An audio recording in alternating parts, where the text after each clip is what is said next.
As you know yourself, he's doing what we're doing here and what we're supposed to be doing everywhere. And it's something he's attending to business, our business. And there's a lot of business to attend to, really. Yes, sir. When you think of it, that more and more we are amassing volumes of information, lots and lots of information. And it's hardly imaginable that this information has been there. And yet we were kept away from that information. Now that there has been what you would call a splurge of research, and the more we learn, the more we dig, the more we get, is the more we want. And so it should be, because our history and the things concerning us must be a long one, especially since we were the first on this planet. So we must have a lot of things. And it's the fact that there is so much to do, so much to say, so much to unravel, that's really been the truth that frightens other people. Right. And that is why great attempts, tremendous attempts, even genocide is being made to keep that information away. It should not surprise any of us in the struggle. That's why they attacked Dr. Jeffries, Dr. Ben, Dr. Clark, Shasi McIntyre. Everybody is being attacked everywhere. Even the few European quote-unquote scholars who speak the truth and they find themselves doing that, even they are attacked. And you see, what the people who attack don't seem to understand, it's the more they attacked, the more we will know, and people are knowing that this is the truth that they're attacking. And I have no worries and no fears about that, and I'm sure you don't, about the end result. Because everywhere you hear the same stories, that now in schools in Louisiana, in schools in Illinois, in schools in England, they are incorporating this information. Books are being used with this information. So it's a matter of time before everywhere you will find that part of the education of our people. And indeed, they themselves will come into it and be educated. Not that I care two hoots whether they're educated or not, but and I'm sure the same applies to you. But they are going to be able to see these things, and their children will see this thing as it is, and not follow in the sort of blind, ignorant path of their parents. And that path has been a blind, ignorant path, because there is absolutely, I have tried my best, and I'm sure the same thing you will say. I do not find anything, any reason at all for racism. I cannot find it anywhere. Not that I want anybody to love me from their part. They don't love me. That's not their love that I'm after, neither is the love that you are after. But I'm saying, you have to be either, dumb or wicked or both to be a racist. Let me use an example for you. There is an English scholar. He is an elder.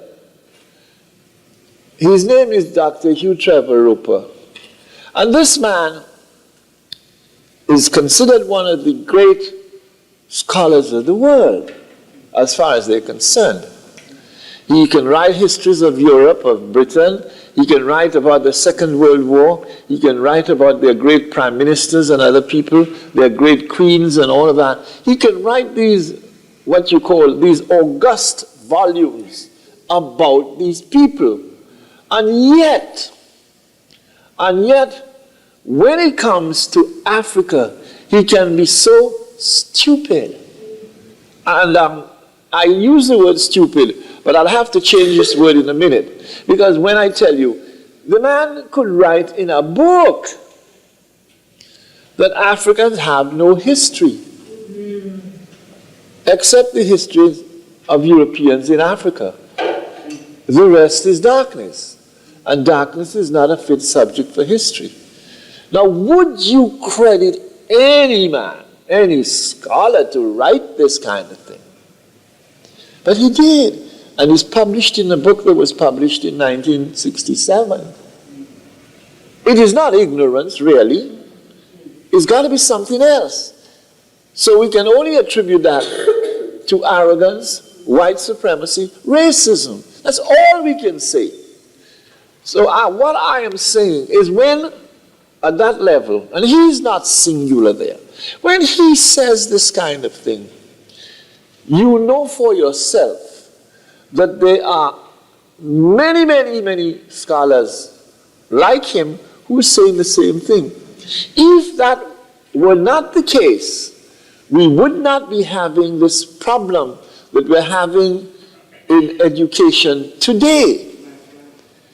Because what they are saying to me and to you is a gross insult to our intelligence.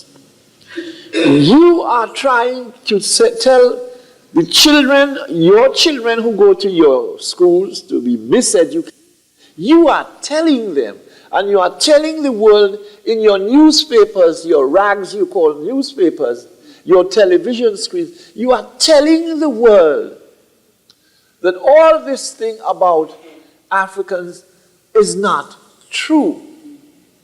You are wanting the world to believe lies.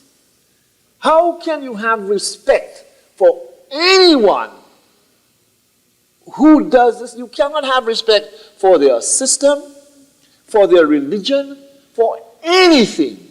I say this blankly because they are trying to tell a lie. They're telling this lie and hanging on to the lie.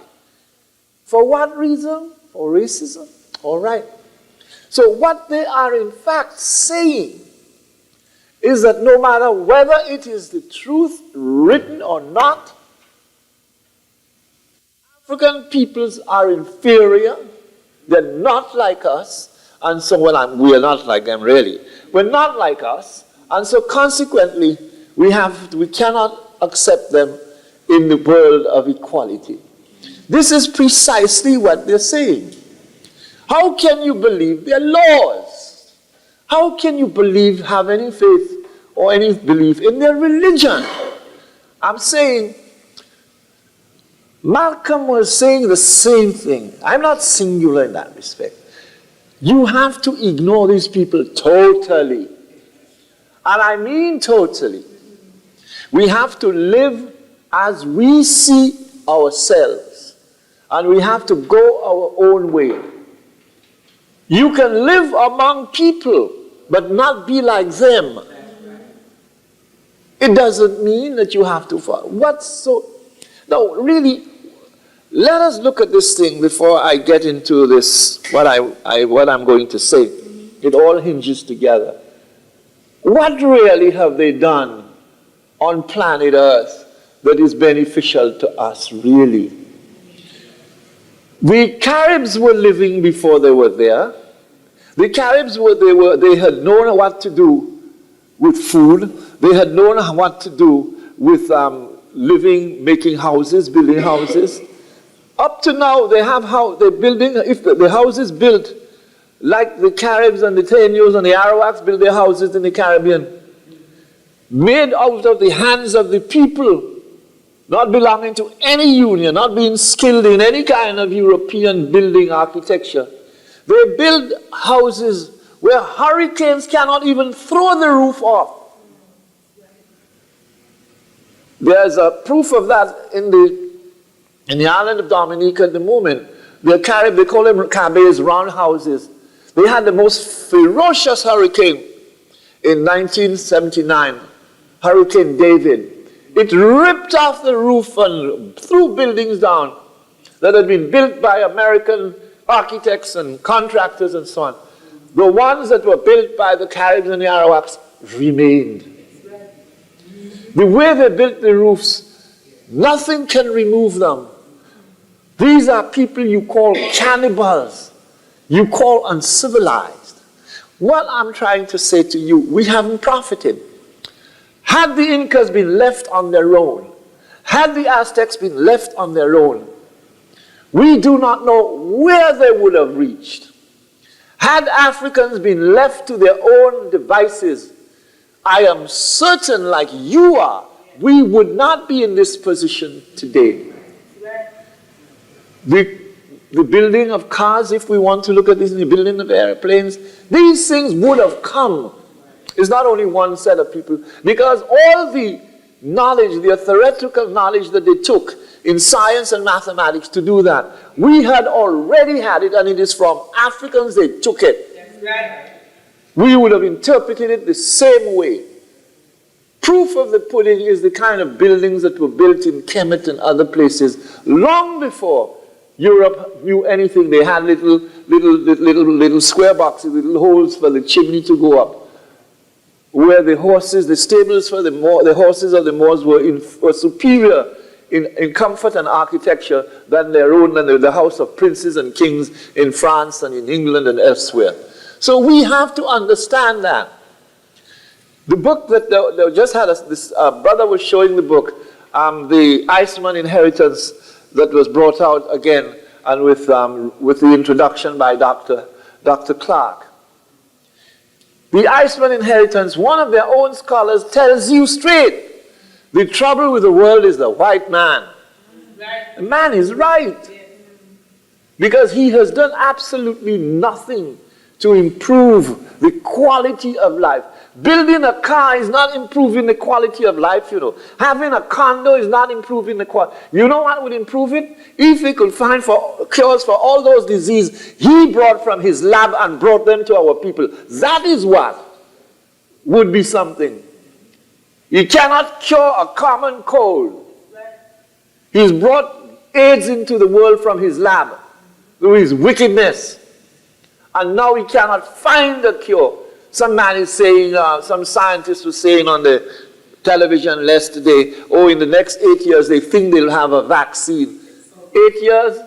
You can't wait for 8 years. You want now. You're talking about now. This is what you're talking about, not 8 years. Arthur Ashe isn't talking about no 8 years. He's talking about now. Poor brother. And I'm saying, these are the things we want to talk about. The fact they're bragging in figures that tuberculosis has come up, has increased, and now it is an epidemic among people. In this country, that's supposed to be whatever it's supposed to be, I'm not even going to mention it's supposed to be this, to be that, to tell me that diseases that had been stopped years ago are coming back again. Well, let me tell you this. Infant mortality even in some of the Caribbean islands is 10 times lower. They just had a report than it is here, right here. And it's not the fault of our mothers and so on. It is the fault of the government. Black people in the Caribbean now, like black people are here, they're living, their life expectancy is higher than white men here at the moment. Because up to now, they haven't fallen victim to all the sins of North America, as Dr. Eric Williams once called them. So I'm saying, we do not have to look for salvation from them. Salvation rests with us. Redemption is with us. Bob Marley said it and he was right. It is with us. So when people turn around and say about the world and Europe and what they're doing, let us look at it this way. It is not by chance that they're making a big fuss of this 500th anniversary of all the nastiness that was done to indigenous people. Coinciding with this 500 years, when the world was expanded, there was a global expansion of the world by Europe. And as one Jesuit priest said, they left Spain poor, Columbus and the others, and they went back with wealth. Obviously, they got the wealth somewhere. They didn't get it in the middle of the Atlantic. They got it where this man lost himself and found himself. That's where they got it. And they built Europe from this wealth. Their industrial and scientific development and revolution took place on this wealth. It is not by chance, look at it, that this time around now, Europe is closing ranks to become one big white family. The European Economic Community. They didn't say no black economic community, the European Economic Community. They have closed ranks. To do what again? It means if they have the European Economic Community, who are the ones they're going to look at to exploit? Non-Europeans in the world. That's who they're looking at. I hope the Asians, the Chinese are smart enough to be doing their own things. The Indians are smart enough to be doing their own things. The Japanese, if they don't want to be honorable white men, are doing their own things. And more than ever, we must do our own thing. Because at the moment, if we insist, like they insisted before, the colonized countries, of being accepted in any European economic community, we are going to be still the beggars that we were hundreds of years ago. We have to have our own agenda. Do not say it cannot be done. It can be done. They like to say in a disparaging way that Africa is underdeveloped. I'm not ashamed to hear that.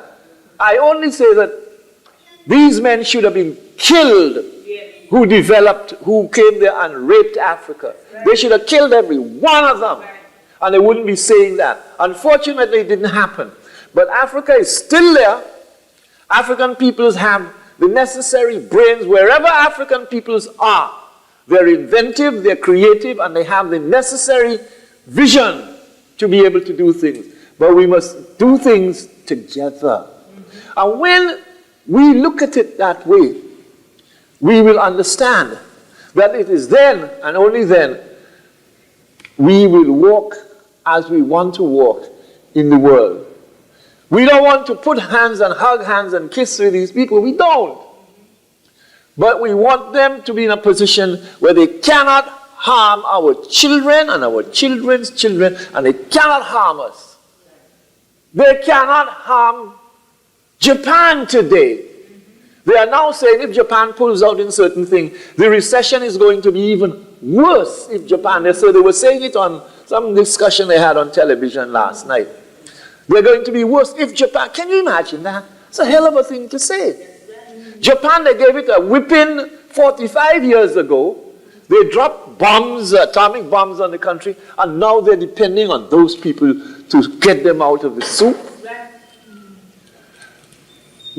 We must be in a position where they cannot touch us. Where they can't put, they say that, all right, we are all over the world. The Japanese are all over the world. The Chinese are everywhere. But still, they have a country that they respect and they love. You go down to Broadway there on 100th Street, and you'll see the amount of Chinese restaurants that are there, or Korean or whatever. You notice that. And you see another thing you notice when you look at those places. You know what you notice? I don't see one African waitress in there. Not one. But they have brothers and sisters that go in there and eat. And even eat with chopsticks, you know. I tried eating with chopstick a few times and I thought my mouth was down here, you know. Couldn't get it up. No, but I'm serious. The Chinese are everywhere in the world. The Koreans or whatever, they're all over the world. So don't say that these people don't have, they have a base that they can respect. Whatever we say Africa is a base. It's still a base for us. In the same way, Israel, that was found only a few 35, 40 years ago, is a base from every little man that's over here now, people that are in here and so on, all these Jewish professors and so on. We have a base. And I'm saying it is when this base can become a serious continent where development, future scientific and other development comes from. That is when we don't have to ask for respect. We will get it. They won't treat us the way they treat us today. They'll treat us differently. You know why? A sister in my class this morning said something, and she was right. It's a thing that I say all the time. Van Sertima says it, and it is true. But for some reason, I don't think our people seem to be getting it as deeply and as profoundly as it should. And it is this. Europeans do not, they tell you about prehistoric times. When they're talking about prehistoric, it means what they're trying to say, times before history mattered, or before there was history. They like to talk about Africa in prehistoric times. In other words, that in itself is denying Africa a history. There's no prehistoric time. History is history, whether it begins in the year 1 or it begins in the year 1 million. It is still history. But they like to do that. But you see, when you look at prehistoric times, there is nothing as far as they're concerned. We know differently. But what they are trying to show is there's a great big vast emptiness of years there. Since, as they say, Africans produced nothing, did nothing, and so on, and so on, and so on, and so on. Where do they begin to give Africa a history now? You watch that well. The slave trade and slavery. That is where they begin. My sisters and brothers, they will never begin anywhere else but there. And in beginning there, what does it tell us? It tells us many things. We are inferior to them because we were enslaved. We did nothing. We were, quote unquote, lazy buffoons. It's going to bring that. We had to depend on them for food, for everything. They were the ones that were dishing it out, as bad as it was. They were the ones that were whipping us. They were the ones that were burning us at fires. They were the ones that were chopping our legs off. When you have 400-500 years of that, you tell me any race, that race that is doing that is going to respect the other one? No. Van Sertima says, and those words always stick in my mind. He says, they look at us as stunned survivors who are scratching and groping on the periphery of civilization. And in fact, still depending on the strong civilization of the West to give us life and the necessities that go with life. I refuse to accept that. It places a permanent inferiority on us. We cannot accept it. That is not where our history began. But in their eyes, they will always say, have you noticed something? You remember when in the early stages when they were getting at Dr. Jeffries' neck, they were always saying, asking him one time, Dr. Jeffries, are you saying that because black people have melanin, they're superior to whites? Have you noticed how often they were on about that? You know why they weren't often about that? In their own minds, they have this superiority thing. And who are we to say we're superior to people who used to kick our behinds and burn us at the stake? Who are we? That's what's going on in their mind. Because if you have superiority, you've got to have inferiority to go with it. This is what they're intimating. You notice they were paranoid with that question, if you remember. Every time it came up, every article they wrote, they were on about that. It means in their minds. Francis Cresswell Singh has told us so. They have this white supremacy that you can't, it's worse than AIDS, it's worse than cancer for them. They'll never get it out. Their children can be born tomorrow, the day after, they'll still have it. They don't even have to teach their children. The children will get it like they get a natural thing in them. And I'm saying, at that level, we cannot in any way have any dealings. I'm not saying, in the same way, if we have to develop and build Africa and build ourselves, we can use their labor in the same way they used our labor when they were building their world. There's nothing wrong in using it, but make sure that they are the laborers, and that's all they're going to stay. They don't have any control over what is built, over Africa or anything. They must have absolutely no control whatsoever. There is no African country with a control in Europe or in North America. Why should they have control in Ghana, in Nigeria, and other places? Why? They shouldn't. We are old enough and mature enough to stop that.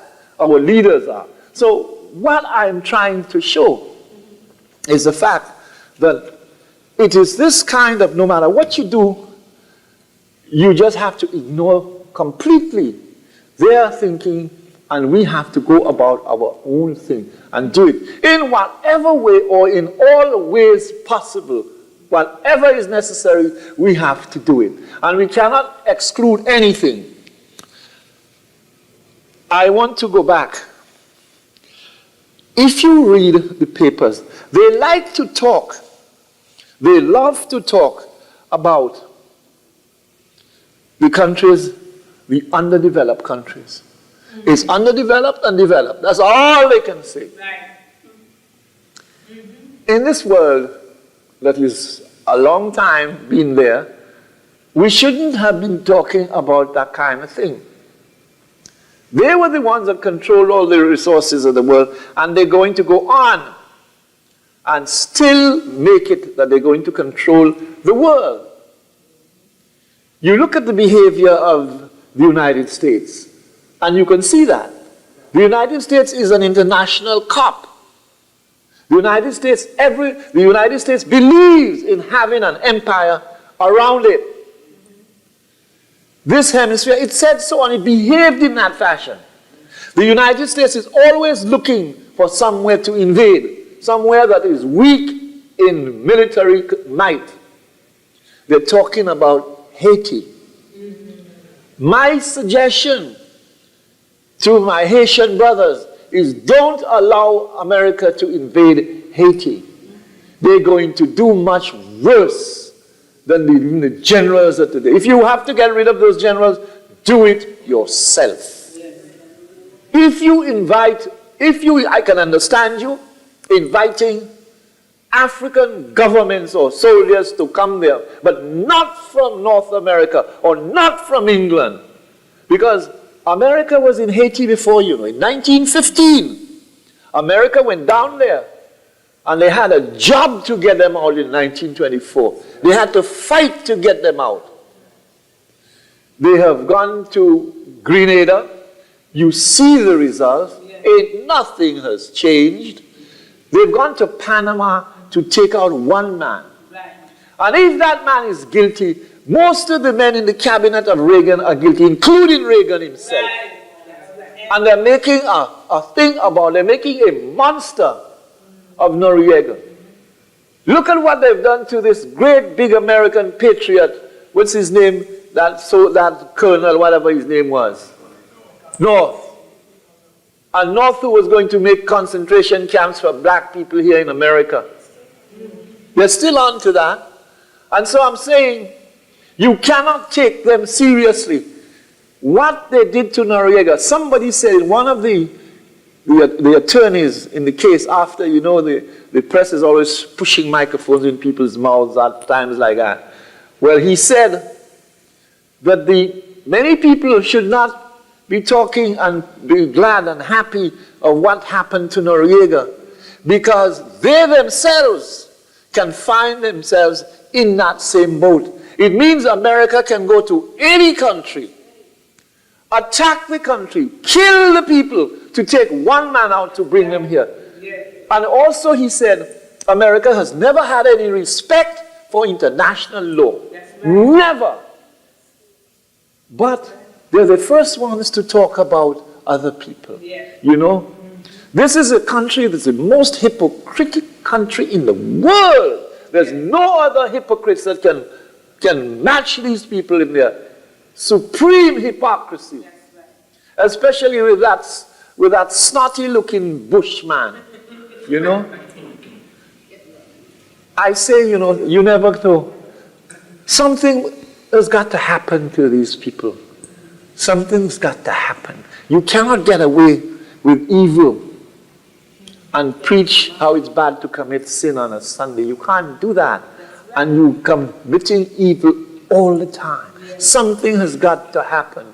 And I hope the African gods are listening to me. I hope that something will happen. And we have to set it in motion to happen. Because, you know, they went to Libya. They killed Gaddafi's daughter. And nobody has said a thing. They could have killed, you know, an animal on the desert. As far as they were. Can you imagine what would happen if that thieving son of his in SNL had an accident? They'd be screaming and crying all over the television sets. These hypocrites. You know, these anchormen and anchorwomen. They would be crying about it. But they could do what they want. And the other thing, to look the other day, I know many, many people who were unhappy that the PLO chief Arafat did not die in that thing. The amount of people who were regretting that he didn't die, you know. And so this is what I'm saying. One has to understand these things. When I'm talking in this way, I remember during the war, the Second World War in England. And one of the things that in uniform, I used to hear them saying a lot when we were being briefed by intelligence and so on. They were saying, Goebbels is not telling a lie. Goebbels is not preaching, is not giving out propaganda. Because the bigger the lie, the more effective it is. And Goebbels was saying, I was listening, you listen to some of the things the guy was saying, you know, you couldn't believe it. He was saying the real things he was talking about, the royalty and so on. The British were even prepared to say they understand that because our propaganda is just as bad and just as wicked as his propaganda. It gave me an insight into Europeans when it comes to speaking the truth. To save their skin, they will never speak the truth. Never, never, never. Look at their legal injustice laws they have here. You know, look at them well and see. If you can tell me, after so many hundreds of years, that this is a kind of injustice that can be pushed against people. This cannot be a country, except it's a country, as Frederick Douglass said, of savages. The things they do would put beasts to shame. You remember Frederick Douglass's great speech. He was right. He said it, how many? In 1852 he said it. What he said in 1852 is relevant today with them. They haven't changed one bit. I don't know what a lot of our people, as Dr. J would call them, our Negro achievers are waiting for. If they're waiting for change, I don't know if that's what they're waiting for. I know we in here are not waiting for that. But the thing is this, how much more you have to take. We do not look at the things that happen and analyze them properly. Look at, as I said 500 years ago, they're celebrating this great big, the expansion of the globe for the benefit of Europe. When the modern world started, as they themselves call it. It started then because they began to do wholesale robbing and killing at that time. But look at what is happening. They're closing the world into one family, a white family. To do what? To control the world. To control the world. They're worrying a lot about the weapons in Russia. 2, 3 little machines, missiles, where have they gone to? They're bothered about it because they think it may have gone to Libya, It may have gone somewhere else, and so they're worrying about it. America is not saying what it's doing with its missiles. America is not saying, and whatever they say that they're doing, I don't believe them. And we should not believe them. So what it means, Russia ain't nothing now, as you know. Russia ain't nothing. So it means Russia is dismantled, demoted, everything. And so consequently, the one strong country in the world will be this one, aided and abetted by a Europe that is all close together. But they're going to have a lot of trouble to get Europe together. You know why? Because these same countries have fought against each other too long and too many times for them to just get together like that. Leave them alone in their soup. Let them see what will happen to them. But when they do that, what I'm saying is the African world and the Asian world has to look at this thing, what is happening. It's serious. It's very, very serious. Because we cannot allow this 500 years to go by that they're celebrating and not have our own agenda really fixed for what we want to do, what we have to do, what is necessary to do. And I say this, you know, I say this, that I am not one prepared to look past and shut my eyes to the question of armed resistance. I'm not prepared to close my eyes to that.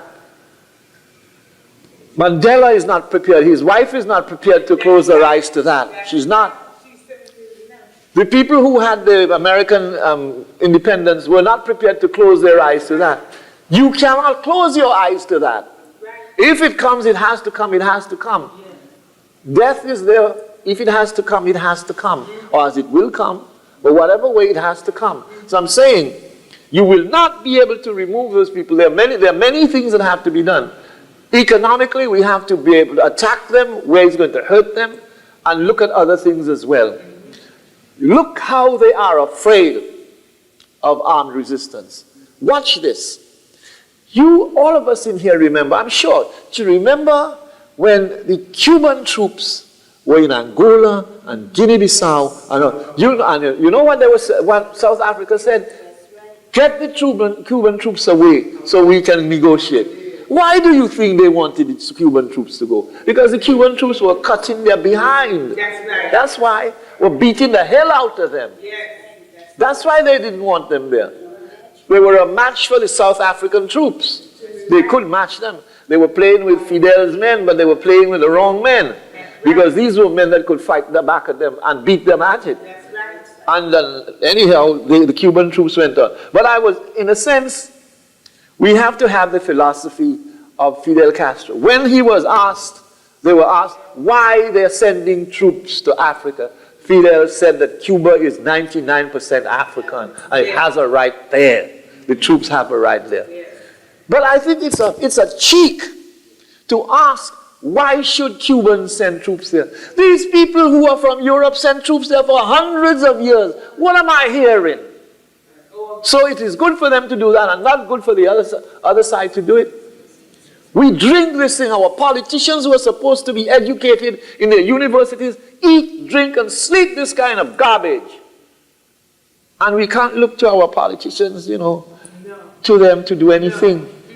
Not at all, because there's not, I see that Reverend Allen is saying now that there's some people from inside who are our leaders. Let them fight with the way they can fight inside. But those outside have another way to fight. Maybe that's true. But those inside, what I would like to tell Reverend Allen, those inside ain't fighting at all. They ain't fighting at all. They're fighting for increase of money, or they're fighting to looking for a scam. This is what they're fighting for. It is those outside that's going to shake the apple tree for the apples to fall. The ones outside, it has always shown to be the same thing. And so, when Reverend Al gets inside there, he's going to have a rough time. I hope he does get it, but he's going to have a rough time. But I know if he takes up the stand that Adam Clayton Powell takes at the stand, it'll be fine. It'll be fine. And I have no reason to doubt that he'll take that stand. But I'm saying, you have to take up that stand. You cannot go in there, take up the stand of our Yamaka mayor, you know. You can't take up his stand. And so consequently, what I want to say is the mentality, the attitude of Europeans will never undergo a change. I'll tell you why. Let us look at, as long as I can remember, and perhaps you can remember, they've always been talking about the third world. Now, the third world, you would imagine there's only one world.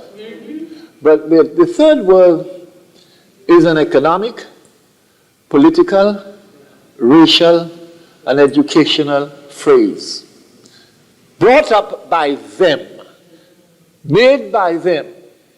Again, the same thing Francis Cresswell was saying, white supremacy. The third world means there is a part of the world that's inferior to the first world. If there's a third world, there's got to be a first world. They don't have to say who's the first world because they take it for granted that everybody knows that Europe and North America is the third world. And all the white dominions, Australia, etc., New Zealand, Canada, that's the third world. Fine. The second world was a world that's not as strong. It was a world that was socialist. Now, it doesn't exist in their minds, as far as they think that Marxism has gone to hell and it's not there anymore. So if there's a third world, it is a creation by the West, by the first world. We have to stop talking in terms of a third world. And I have done a study of this thing, and what I'm going to say is this, that the third world in my eyes and in your eyes does not exist, as far as I'm concerned. It does not exist. Let me illustrate it this way.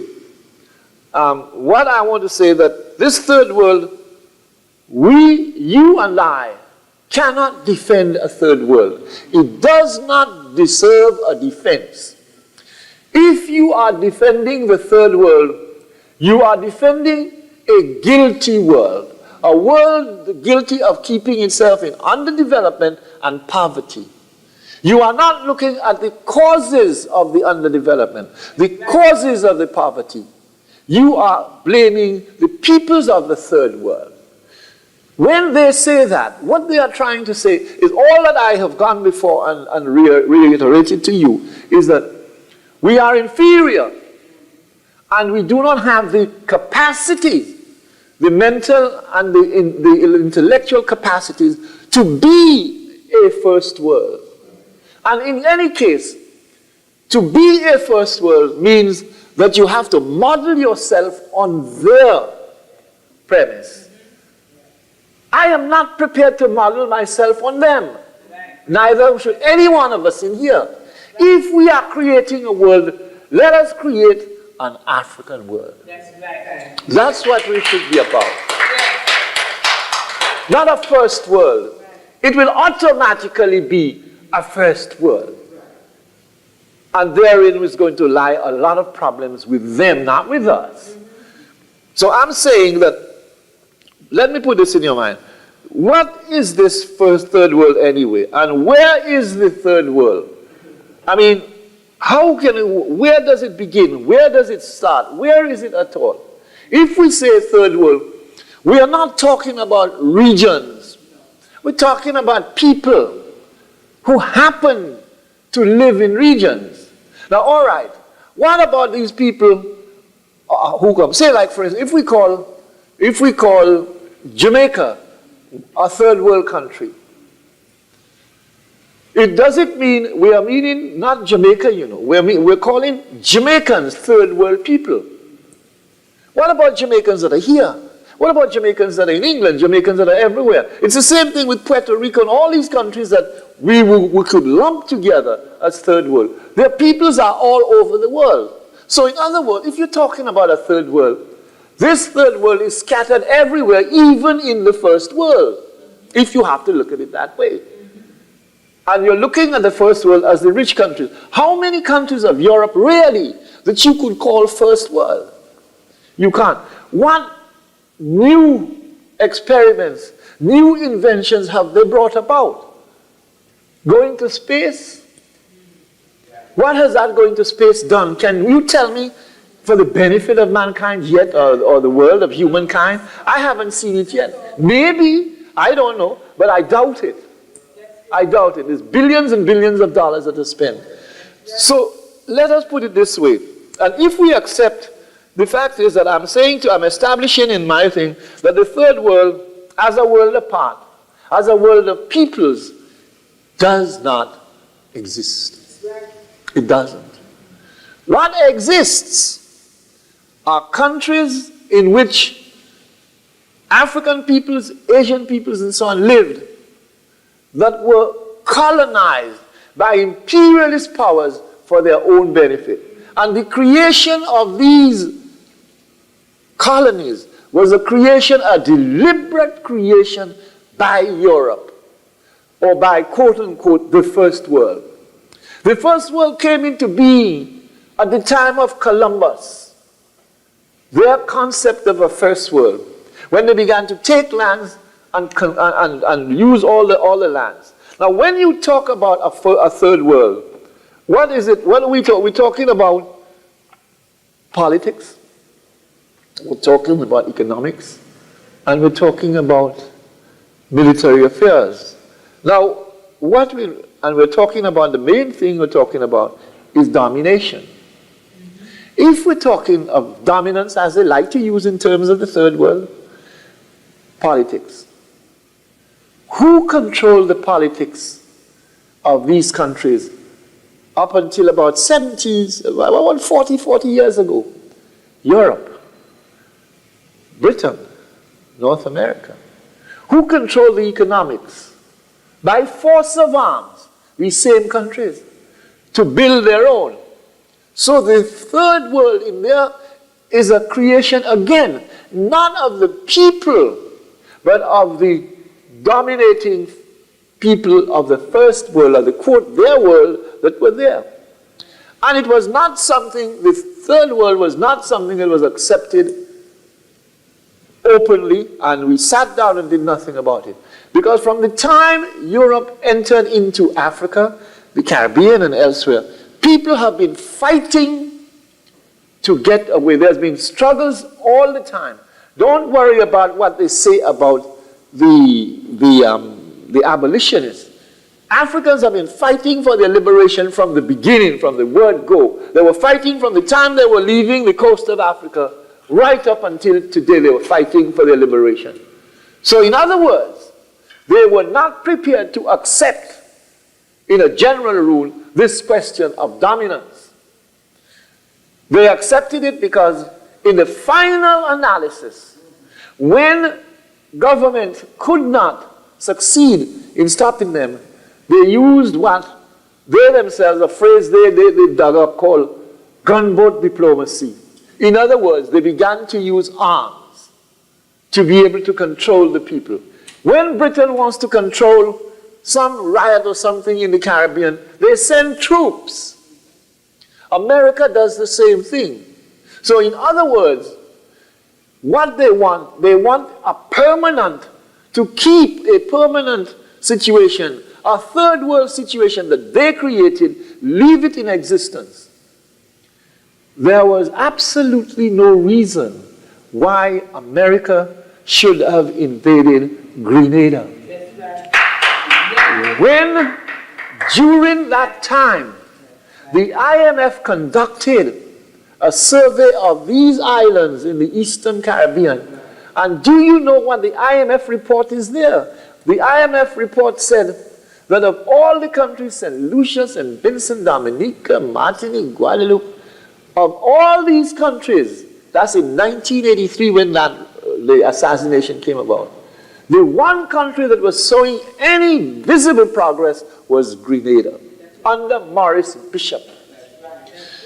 Unemployment was cut down from 34% right down to 14%. There was free schooling from kindergarten all the way up. Free meals for children. Universities people could go to. They were self-help. They were opening markets with Cuba, with China, with other places. Grenada was opening markets with countries that they had never had business with. Bishop the country was moving up. America does not want to see that. America wants these countries to be dependent on America all the time. There was no need to invade. The excuses were lame, stupid excuses that some Grenadians shamed, some African people shamed the rest of the people, of their brothers and sisters, by saying, oh, we thank God America came and saved us. They said that the people were suffering, the students there were having, the American medical students that were there in the medical school were having a bad time. When they were saying that at the time, those girls, those white American girls that are at the university there, were in bikinis, were in handkerchief-sized bikinis on the beach, playing about with some of the brothers and so on, having a good time, drinking and cavorting. They said, what's this all about? What's this thing that we're in danger? The brothers were more in danger from them than they were, I can tell you that. They always are. And so, what was the danger? There was no danger. The other point, the airport. The airport was being built. You remember what that cowboy said? It was missiles and so on, and all this thing he was saying. And Grenada does not need such a big airport. Doesn't need that. This is what this buffoon said. And what happened? When, after the invasion, what did they? They killed people. They bombed a mental hospital. People were going out naked. They didn't know what it was about. And they, fancy, doing that to the country.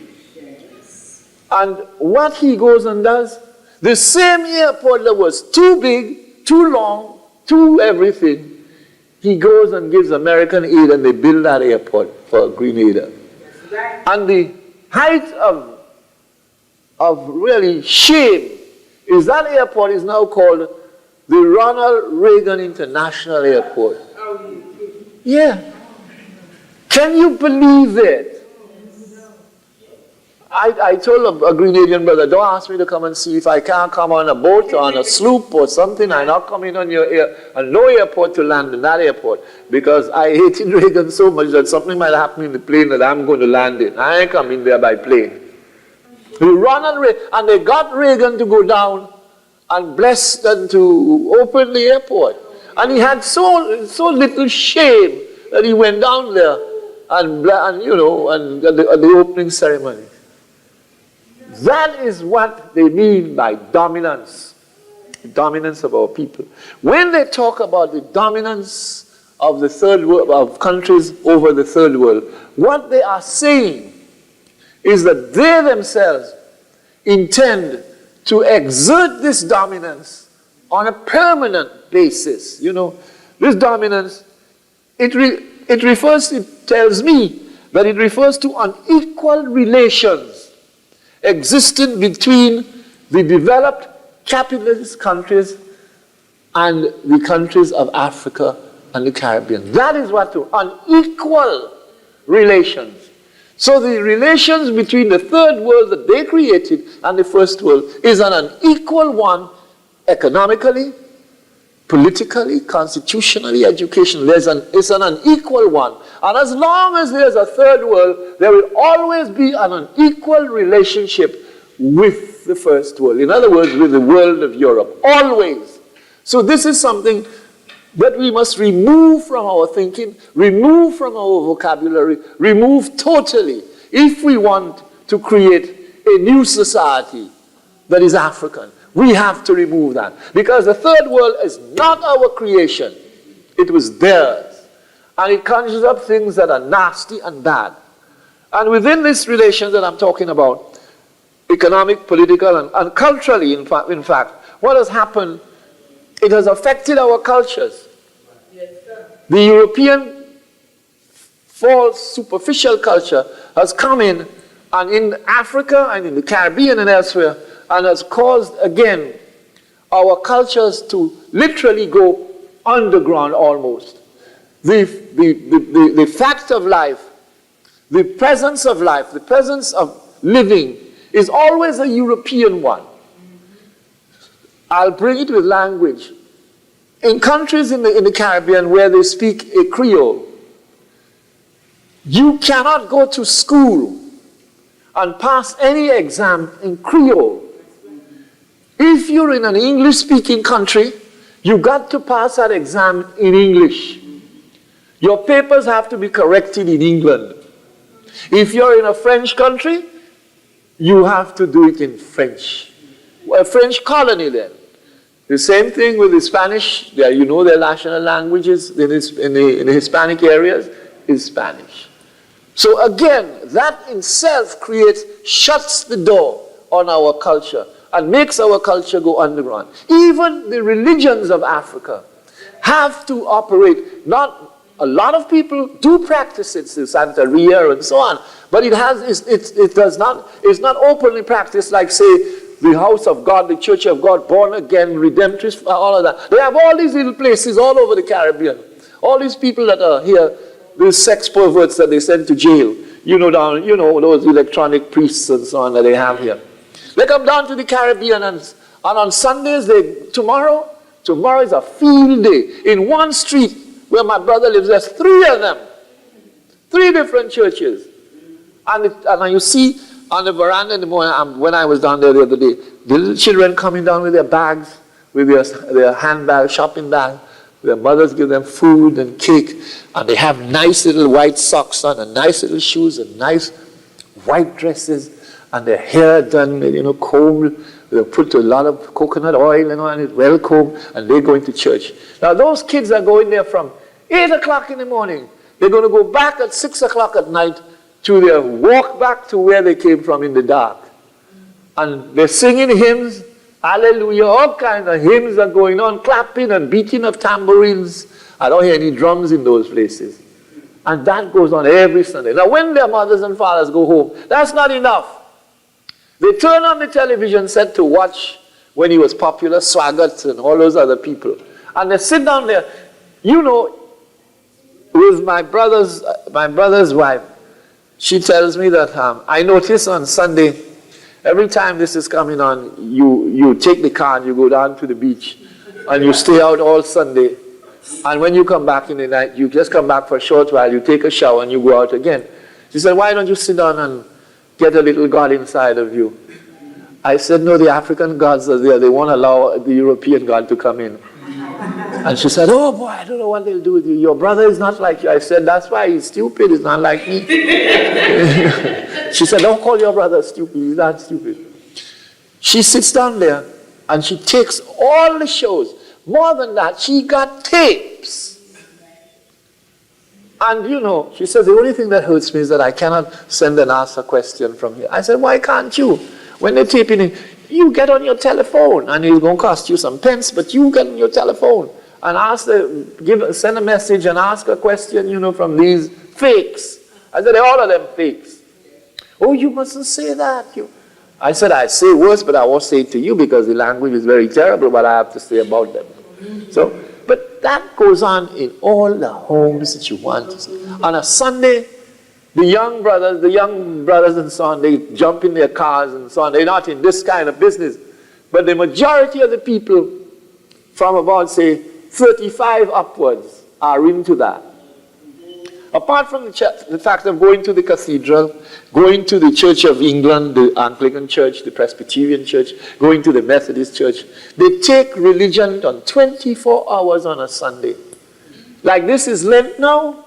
Oh my God, the place is doing a thriving business, those churches. Monies, arms, and everything. And what do they get for it? Now, they get cast-off clothes from white people in the South and Missouri and so on. And you see those children wearing cast-off clothes. And they wouldn't wear my cast-off clothes, but they will wear cast-off. I said, who you know? The guy might have been a Klansman. What you talking about? You wearing his clothes, and his spirit, his evil spirit is in his pants. Still. They'll have, and then all those tin foods that America gives away, and those tin butter and things. All of that they send down there. On a Saturday, they go and collect tinfuls, all that kind of tin stuff that's full of cancer. They go and collect it, and they're eating that. They said, at least the church is good to us. You wouldn't give me that. I said, I'm you. Damn right I wouldn't give you that food. Because I don't want to give you cancer. I'll give you something else. You know. But you can't, you really cannot tell. And the government encourages that. You know what? Because the government gets a little thing from them, and they usually back the government. And when they're campaigning with the parties, they send money from head office or whatever in Nebraska, wherever the heck they are, and they do that. So it's something in the Caribbean that's going on that needs to be looked at very seriously, that kind of thing. But quite apart from that, I'm saying these are the things that cause the concept of third world to last. The other thing I spoke about, dominance. What about underdevelopment? That's a term that we should forget. We're not responsible for that. We should think in terms of development, because we are going to do the development. As I said, if we find ourselves in a position where we have to use their labor, be it skilled or otherwise, let us pay them, but they have no control over anything. Not before our people get the necessary labor that they should get. You're not going to take an American engineer before you take a white American engineer, before you take an African American engineer. You wouldn't. I would prefer not to do that. I wouldn't do that. This is what I'm talking about. Because we have skilled people there that can do it. They can do everything that they can do. We can do it, and many times better. So I'm saying, we have to start thinking in terms of dependence. Dependency comes again from what? From you, from us, individually and collectively. Don't think about underdependence, because that is a negative thought in your mind. We know that underdevelopment is there. We should be thinking of development, what we are going to do to remove the condition so that we can improve our countries and get the kind of countries that we want and be the people. Because underdevelopment refers to and what's more, in my mind, it refers to me, when I hear that, of a continuous super exploitation of our people. That is what it brings up in my mind. Super exploitation of people. People who are consumers. And people, if you're a consumer, you are at the beck and call of whatever price is put on it. Let me give it to you this way. Michael Manley said this some time ago, although he's changed now, and I'm very sorry the way he's gone now. But still, what I'm saying is the fact that you borrow money from the IMF. Every single country has borrowed money from the IMF. You got to pay them back. They can't even pay the principal. You're paying the interest. Now, listen to this. They put stipulations in the IMF, guidelines. You have to follow these guidelines. If you have somebody in your government that is suspect, his politics is suspect, they will hint to you, why don't you get another government minister? Why don't you, this guy is, we have information that they will lie to you and tell you that. So you find some way of getting rid of the brother to get somebody else. And who are you going to put there? Somebody that is safe. But safe for who? Safe for the IMF, safe for the State Department. What is more, the equipment you have to use to work the land, the tractors or whatever you're getting, you have to buy from America. You got to buy it. And if you're going to build a big airport, you must make sure you have to give a guarantee, you'd sign on the contract, that so many engineers, top engineers at management level, are being employed from here. And always the top engineers are white. So in other words, the IMF money goes back to America and IMF countries. And so you do not gain anything. You can't buy. You could never say you're going to buy no tractor or nothing, or you could get in an engineer from Cuba. You're in serious trouble. The man will just take his papers, tear it up, and walk away, fly away. You have to. So the IMF has this super exploitation I'm talking about. You cannot even use the money as you see fit. Now what they're doing, it's even worse. When you get IMF money in the Caribbean as elsewhere, They send what they call people who audit your books, people who are there to see how the money is spent. And before the Minister of Finance signs the voucher, the IMF auditor has to sign it as well.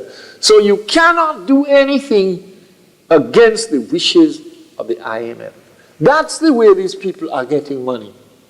And Manley himself said, we were talking some months and months last year, and he was telling me, you know, one of the things that hurts me is that generations of Jamaican children that are not yet born in the next century will be paying, will having to work and pay for this money that they never benefited from. I said, you mean never benefited? I said, you now are not benefiting from those. He says, what is the answer? And I jokingly told him, do what Fidel says, don't pay them back.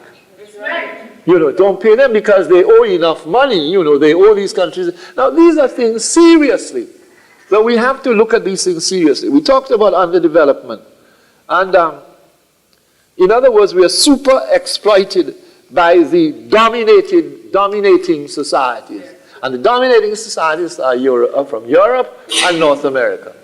We've talked about that. What else we're looking at? Let us look at dependency. How do we see dependency, a concept in the third world made up by them? Dependency is the kind of structure that they create so that you have to depend on them.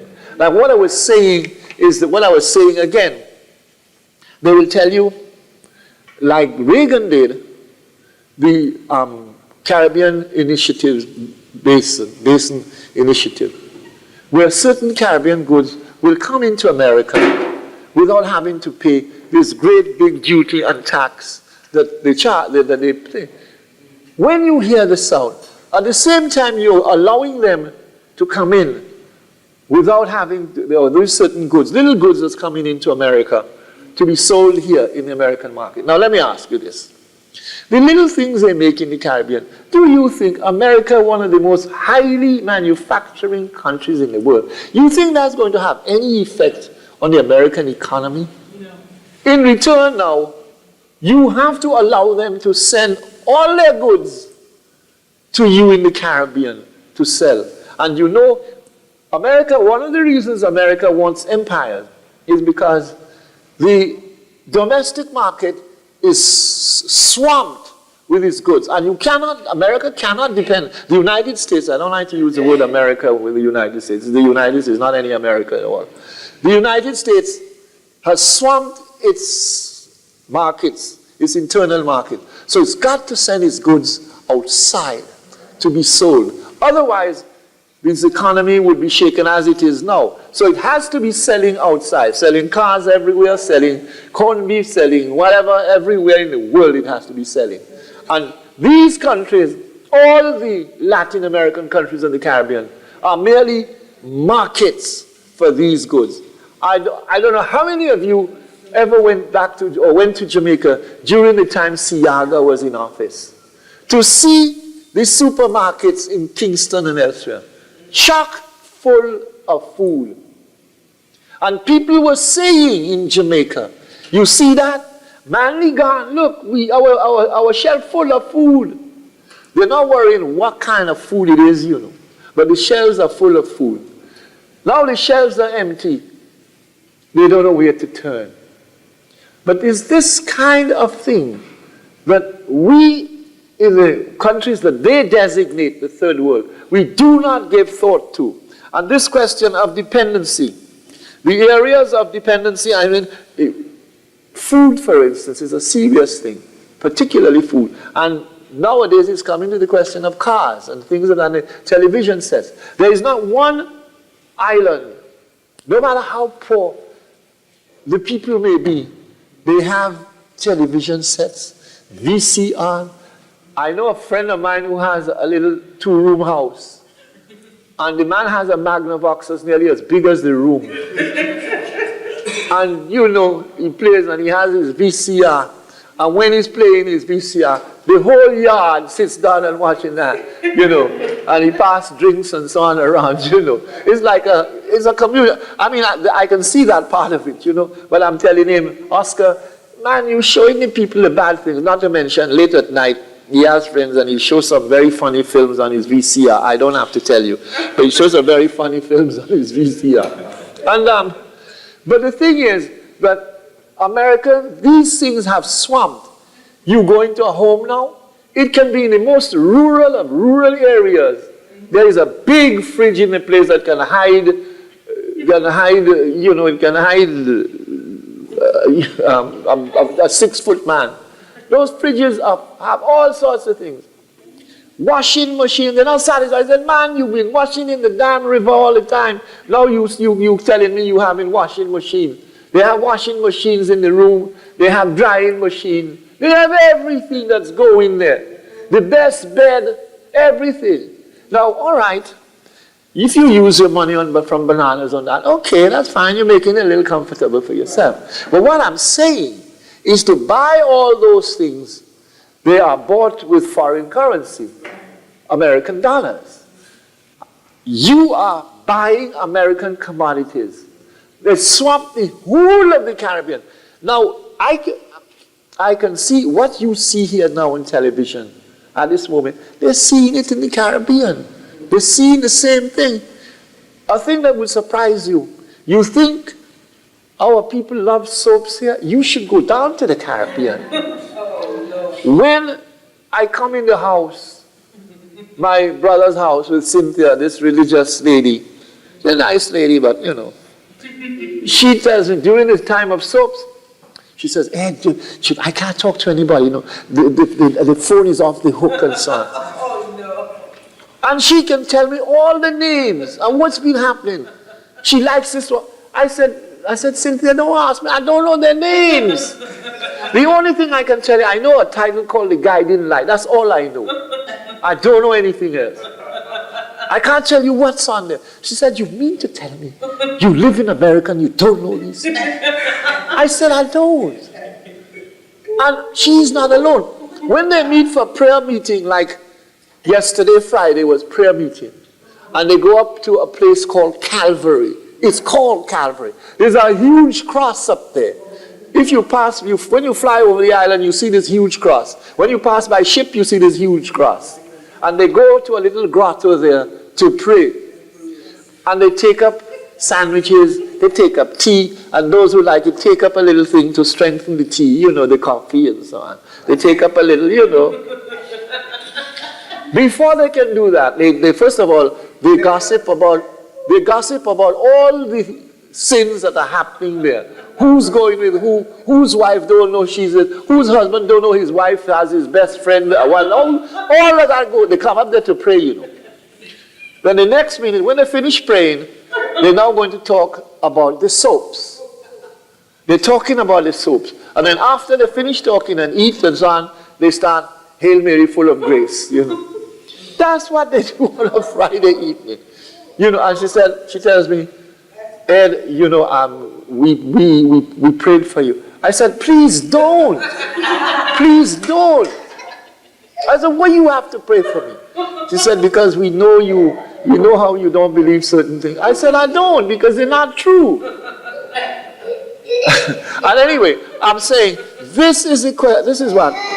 Dominance is a thing that has to be removed, because dominance depends, as long as we are in that category, we will always expect that the consumer things that we need, we have to get it from outside. That's another term, as far as we're concerned, that should be removed.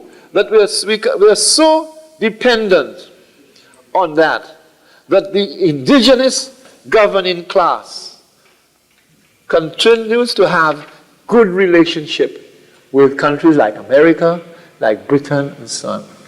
So that they always feel that they will get financial handouts. They will never think of having a summit meeting to discuss the future of the Caribbean in the Caribbean. They just came back from Europe. And while they were in Europe, they were discussing with Britain and with France and the other countries, they were discussing when the European Economic Community comes into effect next year, what will be the position? They're asking these Europeans, what will be their condition, their position, when they form this big closed White House? I told the Prime Minister had come back while I was down in the island just after Carnival. She came back the second day of Carnival. So she met me, she buttonholed me, and you were talking to me. So I said, I hear you just came back from Europe. What were you doing there? She said, oh, I went to see the European Economic. I said, why should you go and see them? You have no right to go and see them. You have to see each other down here. I said, what you went to discuss? We went to ask them what their position. I said, I'm surprised that you don't go and ask these people what their position is. You have no position there. You make your agenda and have your agenda down here. What have we got to offer? You know what I turned around and said? I said to her, I know her very, very well. This is no exaggeration. I know her extremely well. I said, Eugenia, you should be ashamed to ask that. What have you got to offer? What have you been doing for 12 years in office? What have you been doing? You're now telling me, what have you got to offer? We have a lot to offer. But we're not standing on our feet like men and women. That's what we're not doing. And it is not only one island. All the islands have that tendency. They don't want to join together in a community to be able to solve the problem. They have ambassadors from everywhere. They have ambassadors from Taiwan. They have ambassadors from Korea. They have ambassadors from here. You think they have one African ambassador? No. They don't have one African ambassador in those islands. Not one. And you know, they talk about pan-Africanism. I said the concept of pan-Africanism took root too in the Caribbean with George Padmore and people like that, and Henry Sylvester Williams. It took root there. What has happened to them? What has happened to this? C.L.R. James and these men, they must be turning in their graves to hear that, to see that. And they sincerely feel, this is what I'm talking about. The concept of the third world is not dead. They talk about this in the world system. They're prepared to keep themselves, these countries that have been designated third world, a phrase that I hate, they're prepared to keep themselves in what they describe as the world system. The world system is a capitalist one, is dominated by industrial development, commerce, science, and so on, of which the countries designated also the third world cannot play a part at the moment. There is one thing that has been done, and it has never been utilized. In the Caribbean, like Africa, there is a tremendous brain drain. We have, and here too in America, look at the men and women that we have who can handle computers, who can handle science, who can handle... We have people in the NASA program, we have astronauts, we have women of tremendous caliber working in those places. What are we doing with them? You know who they're benefiting? White America. That's who they benefit. When we live here and we have a computer whiz, which we have, who does he go and work for? IBM. Look, I'm not blaming. I'm saying the system is structured that seems to be the only alternative. Or AT&T or any of them. I went and gave a lecture last year at AT&T in New York. They sent a limo from, I should have known that was big headquarters. They sent a limo for me. They did. And when they said, I came and said, I felt my bell was ringing. And I came down, I said, yes. He said, I'm looking for Professor Scobie. I said, speaking.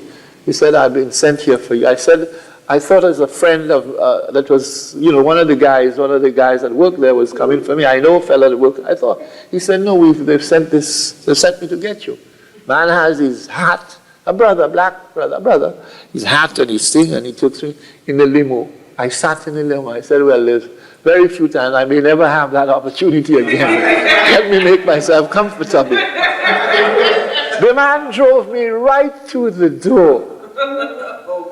And what was worse, I went in, I met the big head man or whatever, and a few head people, naturally white. And then they said, well, you come and meet the people, go in one or two departments. So I went in and I spoke. I said, They said they were having a lunch afterwards. So I said, I wouldn't have a lunch. I'm a man that looks to go to, I know to sit and have a lunch, you're going to sit down and talk a lot of rubbish to people, and you ain't going to enjoy the food, you know. So they said there's a lunch prepared for you. So I said, I'm in trouble. So I was telling a brother he goes to the first world all the time. Brian, you know Brian? Yeah. Brian is the one that had introduced me to this thing. I said to, Brian was there. I said, Brian, I'm going to be in trouble. He says, why, Professor?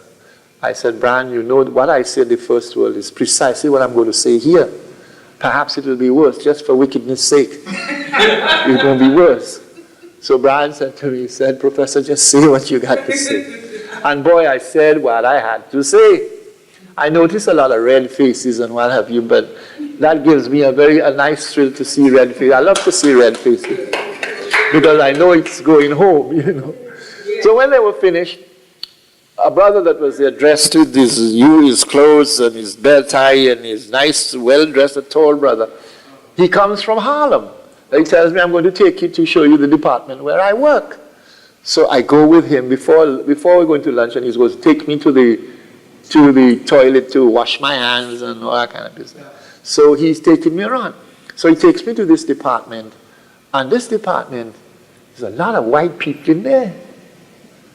And so I, like a fool, turn around and tell him, so you're the only brother working in here then? Only the African brother working in here? He says, no, I'm the manager in here. I nearly fell when he told me that. He's the manager in there. So I said, well, maybe I'm talking to a Tom. So the guy said, no. He had got a book of poems that he'd written, and he gave me the book of poems. And the man is more militant, at least in his poetry, than Brother Al Sharpton is. I said, do they know about this? He said, yes, I've given out prayer. I have the book. And he wrote one on the first world too. But I say, you can never judge people when you watch them like that. Now this guy has a big position there. I said to him after, I hope you last there. So I must ask Brian when I see him today if the guy still works there, you know. I go for lunch, and one lunch, they have all sorts of things there. One beautiful room with pictures and carpets, and I said, that's alone going to put me off my food. You know? Anyway, I stayed in there and I ate, and those white people, you know, they like to ask questions. But what I'm saying, now this brother was telling me, a lot of our young people that come from colleges and so on, they're taken and they give them training. So when they give them training, it means they are lost for any other. So they are in there. And he says that is happening all over America. And so that led me to think, you see this thing? We talk about, we have people at colleges universities have been open for them, true. But we're not going to benefit by them. Because it's a difficult thing for a young person to want to make up his mind to leave, to go to Nigeria, to do this kind of work. I am not finding fault with them. I'm just saying it's a difficult decision to make. You know, you have to think of a lot of things. So I'm saying the same thing. You know what? A Ghanaian brother was telling me. He is a Ghanaian businessman, and he works in working in this. Again, he has to do with computers. He says, I know there are a lot of Ghanaians here in New York. We want them to come back to work down there. They won't come back. They say the money is not enough. And I said, well, what are they doing here? He says, a lot of them, they're driving taxis around Harlem. You know. I said, well, he's driving taxis to make up his money. Some fellas were still going to, but they prefer to do that. Then go back to Ghana and so on, and But this is what we have all over. The Caribbean is no different. The Caribbean is the same thing. This third world dependency, it is still there, and there is a reason for it. Because I know people who go back as doctors to the Caribbean and as engineers, in the engineering departments and so on. When they have any big project to work on, like there's a big sort of project with bridges and to dredge rivers and so on, they get American equipment. They're getting it for next to nothing. They have IMF money. They're getting paid. Now they get American engineers who are supposed to be experienced to come down there and be the head of the work, while these young engineers from Jamaica, Dominica, wherever, are their juniors. And what is worse, they're giving these American engineers the pay that they were getting in America, which is not chicken feed, those white engineers. And they're paying the young Caribbean, the African Caribbean engineers, the wages they give them there, which is chicken feed. I can tell you that. It's not fair. And who does the dirty work? The young brothers are doing all the dirty work. And these fellas get the benefits. And it's the same thing with building. You look at it in every way you want to look at it. This is happening.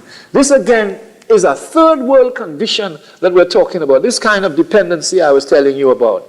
And it's the kind of thing that you have will always, this kind of world system, this kind of attitude, this kind of situation that we have, is brought about by the system, the world system. What is the world system? Monopoly capitalism. Monopoly capitalism. So this system makes it in such a way that the dependency syndrome will always be there. I explained to you what happened with Grenada. When Grenada was attacked, Grenada was the one country doing very well. Yes. And yet they were attacked because the United States did not want, they do not want any of the countries to get anywhere, to progress without their control and their help. The more we look at it in those countries that they call the third world, that are not really any world of our making, it's a world of their making, a world of dominance made by, quote unquote, the first world developed people. What happens? When any of these Caribbean countries, or any of the countries in the Americas, apart from the United States, want to become members of any organization, whether it's a United Nations or whatever organization, they join these organizations for one reason. Take one of them, the OAS, the Organization of American States. Every little country in the Caribbean has joined the OAS. Why have they joined it? Because as you become a member, you're given money, a loan. So all of the countries joined, Barbados, Dominica, Trinidad, you name them, because of that. And what is more, they give scholarships to the young people, our young people. They give you scholarships to do certain things. But you always watch. It's scholarships to go where they want you to go and where they want you to study. And they have internships and all that kind of thing. So we in the Caribbean think, as African people, our people are getting something. But what we are getting in those terms, it's chicken feed compared to what the condition of the United States in the Americas. The United States has visioned itself as a dominating country in this hemisphere. For military reasons, for strategic reasons, for trade reasons, for everything. It has decided that it must have an empire here.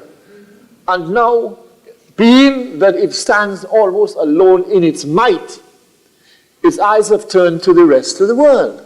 And consequently, it's going to be difficult for countries in the Caribbean and African countries to be able to have the kind of men and women who will be strong enough to remove this dependency syndrome of the third world. It's a thing that's going to last until we people of those areas allow it to last. Because it's a thing that was created by the first world people, if there's such a thing as the first world.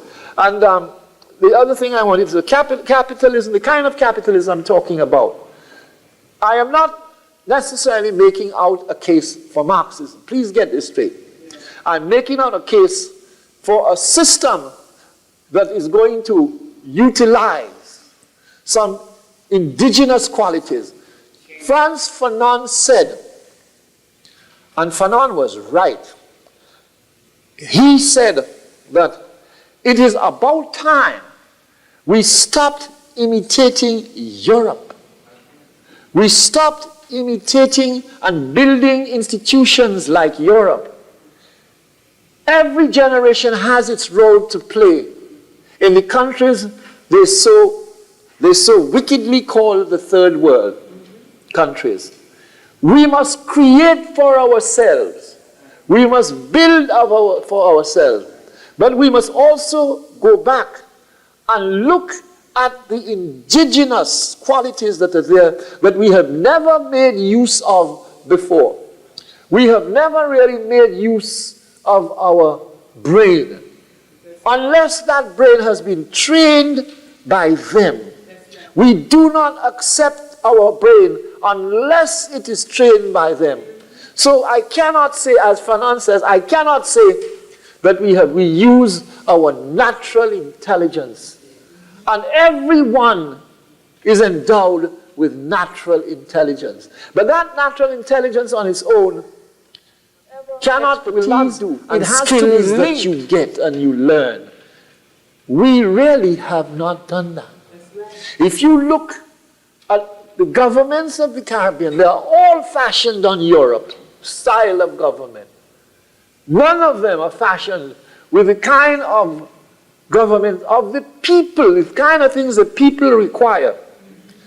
The people themselves at the grassroots level are saying that the politics of the Caribbean has to be motivated by the will of the people.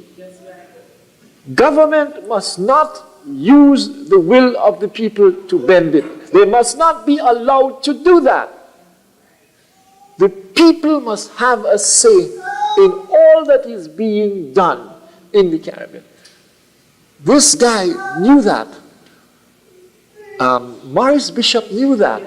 And he entered into a position of self-help, utilizing everybody.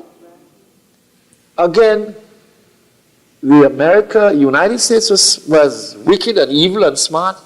They pushed the CIA there to cause destruction. And they got members of the Central Executive fighting with other members, with the result, you know the result, we don't need to go into it. And it is this kind of qualities that we have not examined when we're talking about the third world. We're talking about these countries. And I won't go further into this, but what I'm saying is this, to come to a conclusion, is that we look at this question of the third world, and the same dynamic that motivated the removal of colonialism in the period when the countries were seeking independence, both in Africa and elsewhere. We have allowed ourselves to stand there. Curiously enough, honestly, nothing seems to have happened since independence. What have we done? We have created governments in which we have African black ministers, and that's about it. They have not taken the system, lifted it up, thrown it away and examined it. They have carried on business as usual. That's the fault that has happened. They have none of them, and I don't know, I don't like to say it is too late, but it may be even too late now to get minds that have been conditioned to think like third world colonial peoples to want to change. They would want to stay, as all of them have stayed, in a neo-colonialist state. Neo-colonialism is as bad and as detrimental as colonialism was. Any form of colonialism is bad. And this is something that we have to face. That is why I said to the Prime Minister, you have no right to be going to Europe to ask Europe what's going to happen to us when the European economic community comes in being. And you know what she wrote in the paper, that was written in the papers when some of the local guys interviewed her. You know what she said? If we cannot get subsidies for our bananas, which is the main product, not only in one country, but in all those little islands in the Caribbean, they live by bananas, subsidized by Britain. And you know what the lady said? If we cannot get that, we face absolute ruin. These are exact words. I cannot accept that. Nobody has said anything about it. What it means, Britain cannot give you an undertaking that is going to subsidize your bananas. Britain belongs to a family of 5, 6, 7, 8, 10 countries. Britain may say yes, but the other countries are not going to. France is not going to say yes. West Germany is not going to say yes. And those other countries are not going to say yes. So what's going to happen? They're going to turn it down. So I told her, I said, don't wait until I do something about it now. Do something about it. She said, I said, look, you've wasted a lot of time. You have never tried for us to do business with each other. We have never tried to sell to each other, to pool our commodities as a region. We have never tried that. We say the language barrier messes us up. It didn't mess no Columbus. The man came there and in 2 days he was telling Isabella what these people are, what kind of thing they speak. The man didn't know a blasted thing. Big liar that he was. And he could tell Isabella and Ferdinand what these people were, who they were, what they were doing, their art, their culture, their everything. And we've been here 500 years and we're saying language is a barrier. It's the fault of the government again. You live in the Caribbean and you want to tell me that you only speak the language of the conqueror? The English people speak British, speak English. What about the other places there? We don't exchange students. We don't send our students to learn different. We don't teach these things, our students. Caribbean people come here quicker than they'll go from an island to an island. They will. I know many women in the island of Dominica have never been to the capital, but they've been to Brooklyn. They've been to Brooklyn. I know people say, have you been to Antigua? What are you going to Antigua for? I'm going to see my child in Brooklyn. And so it is. What I'm saying is that, again, I notice Dr. J likes to use it, Gary likes to use it, and I'll say that again. The answer is in our own hands. We do not have let me end with we do not have the spirit of Garvey anymore. We had men who called themselves pan-Africanists. Today, pan-Africanism is totally lost.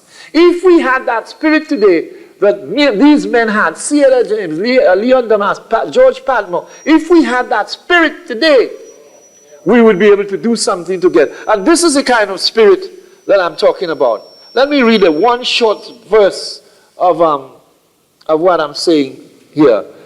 It is written by, that poem is written by Aimé Césaire, who is still alive. He's 85 years, but he's still alive. He's one of the great Pan-Africanists. In fact, he taught Fanon. He was the principal of a school in Martinique where Fanon comes from, and Césaire taught Fanon at that school. It was a good pupil he had. And Césaire wrote a poem on going back home, returning back to self, finding self and returning self. And this is what he said. This is the spirit that we need today. And this is what he wrote, just one short verse. Listen to the white world, horribly tired from its immense effort. Hear its rebellious joints, cracking under the hard stars, its blue steel stiffness piercing the mystical flesh. Hear its victories trumpeting its defeats. Hear its miserable stumbling accompanied by grandiose alibis. Pity for our conquerors, omniscient and naive.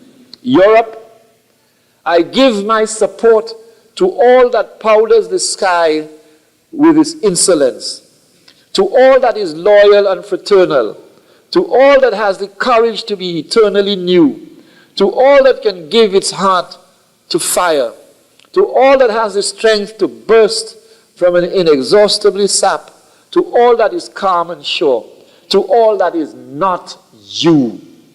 Europe, pompous name for excrement. Thank you, brothers and sisters.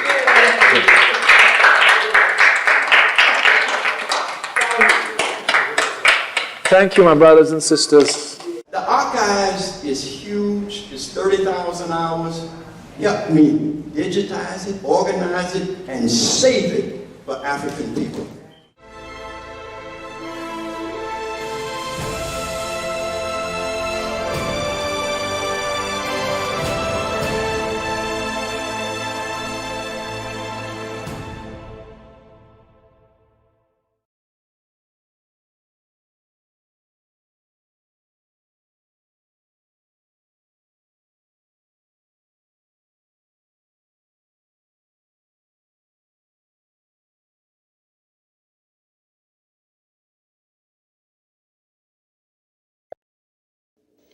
Welcome to Dialogues in African and African American History.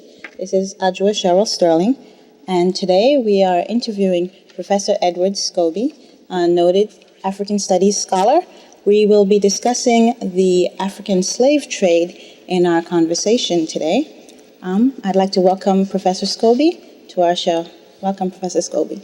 Thank you very much. Pleased to be here. Mm-hmm. Professor Scobie, before we actually launch into the discussion on the slave trade, I'd like to start with an overview of the European and African interaction. Long before the slave trade, long before the sort of first 500 years, beginning with Columbus and the other navigators of the period, there had been contact between Europe and Africa. In fact, the very first contact was made through Africa. It wasn't, Europeans did not sort of go navigate to Africa to find Africa. Africa had already been there. And all the history that came about at the time, earliest times, came about from Africa, from Ethiopia, Egypt, and North Africa, the rest of North Africa, all the way going through the Mediterranean. It was the African contact. Africans left Africa and went to Europe, not as people who were going to take lands and colonize lands, but they went there and they stayed. They stayed for centuries. In fact, the very first big migration one can talk about at that time would be the migration of the Moors from North Africa that went there about 711 AD and stayed in Spain and Portugal and went through the whole of Europe, bringing their knowledge, bringing their science, bringing everything. And in fact, were it not for the Moors, there would be the expansion of Europe would not have taken place at the time. It was the Moors that were distinctly responsible for spreading the science of navigation that caused Portugal, before Spain even, to be able to cross vast areas of the sea using the instruments that the Moors had perfected in first Portugal and then Spain. This is not very well known, or scholars don't come up, particularly European scholars, they don't bring that to the fore.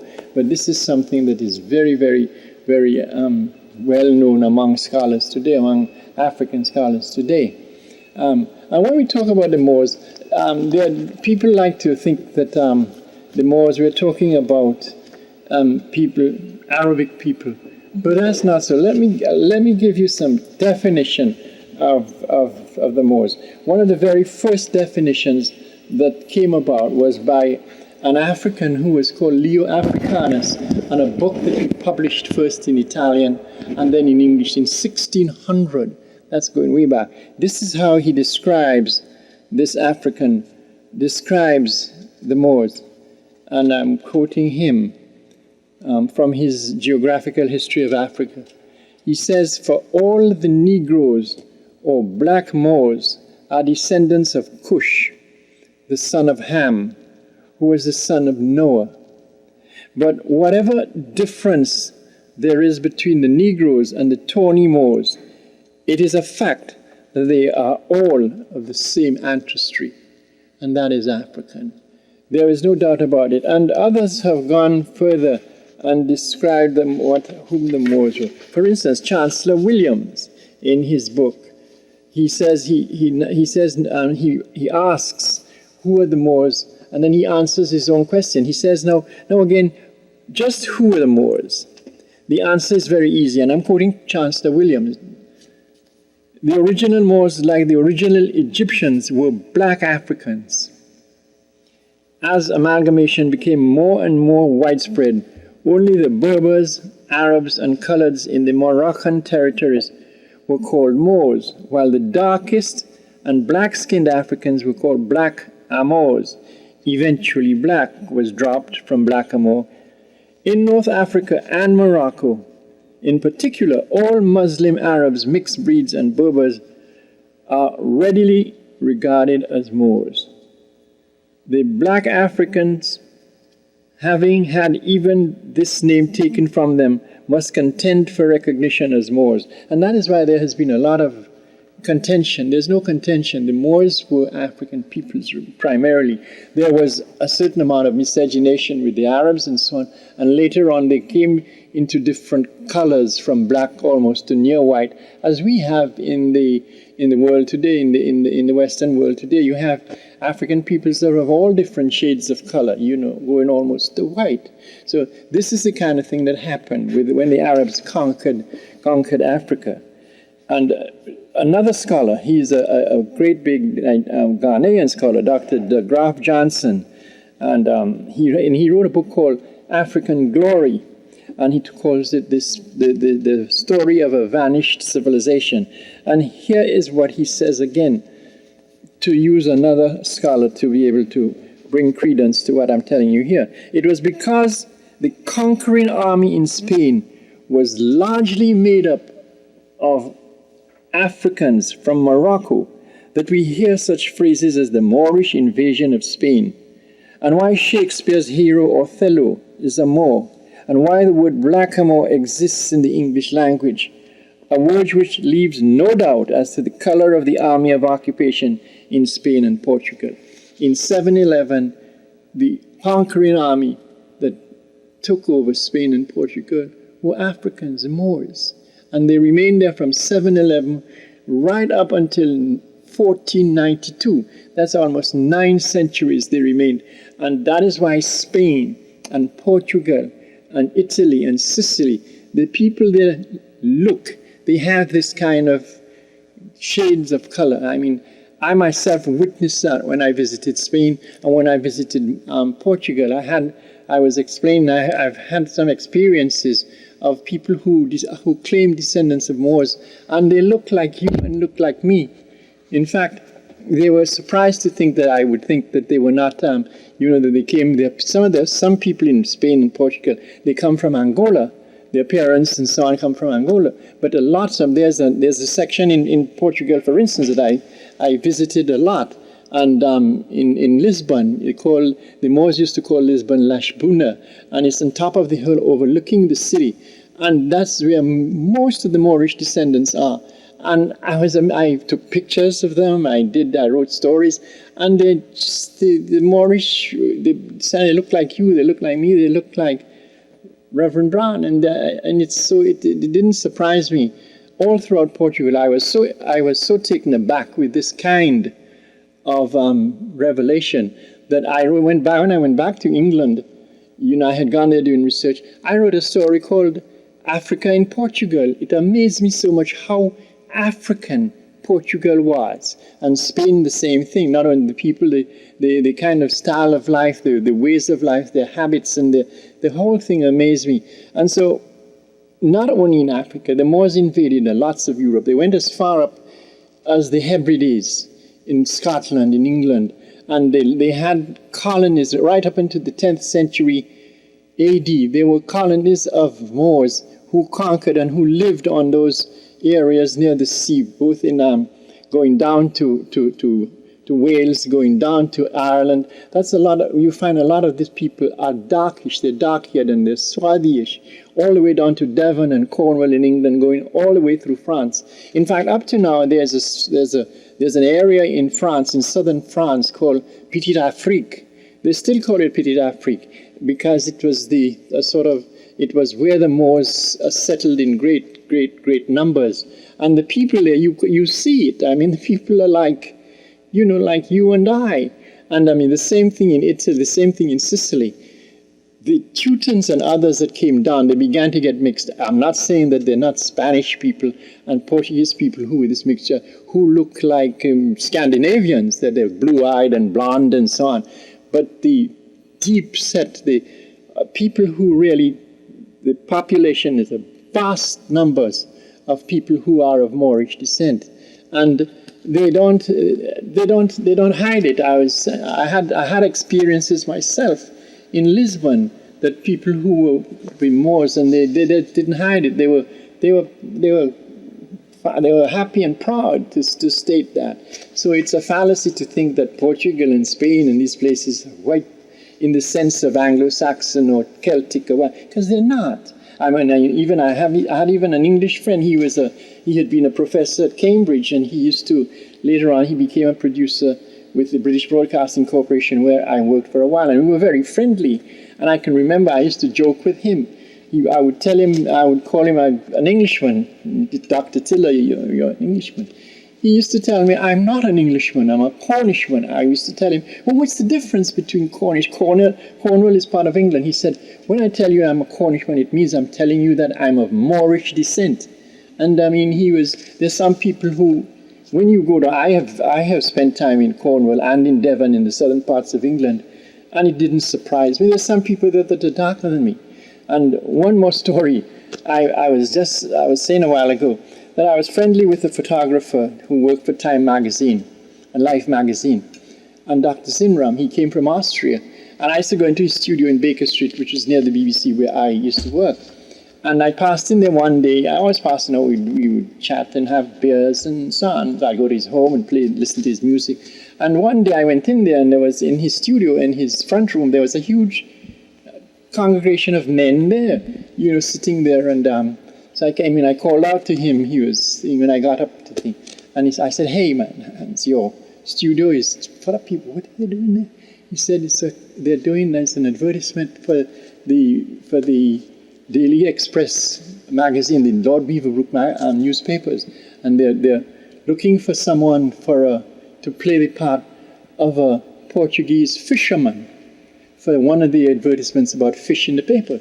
So I said, oh, it's interesting. He said, you can stay and watch this thing. So while I was with him, while they were interviewing, looking at these men and so on, which one they would take for thing, the men who were doing this thing, the guys, the managers or whatever you call them, the big shots, one said to me, Hugh, to me. He said, are you here for an interview? I said, no. Dr. Zrim said, no, he's my friend. He said, look, come into this office with me. So I came in, and to cut a long story short, they chose me as a Portuguese fisherman. So I said, but why? He said, they're Portuguese people like you, the men people and so on. And so I appeared in the Daily Express, the big things of Edward Scobie, black as a Portuguese fisherman. I wanted to say that that it is the influence, not only the sort of physical and the physiognomy of the Portuguese and the Spanish that are in fact I'm sorry.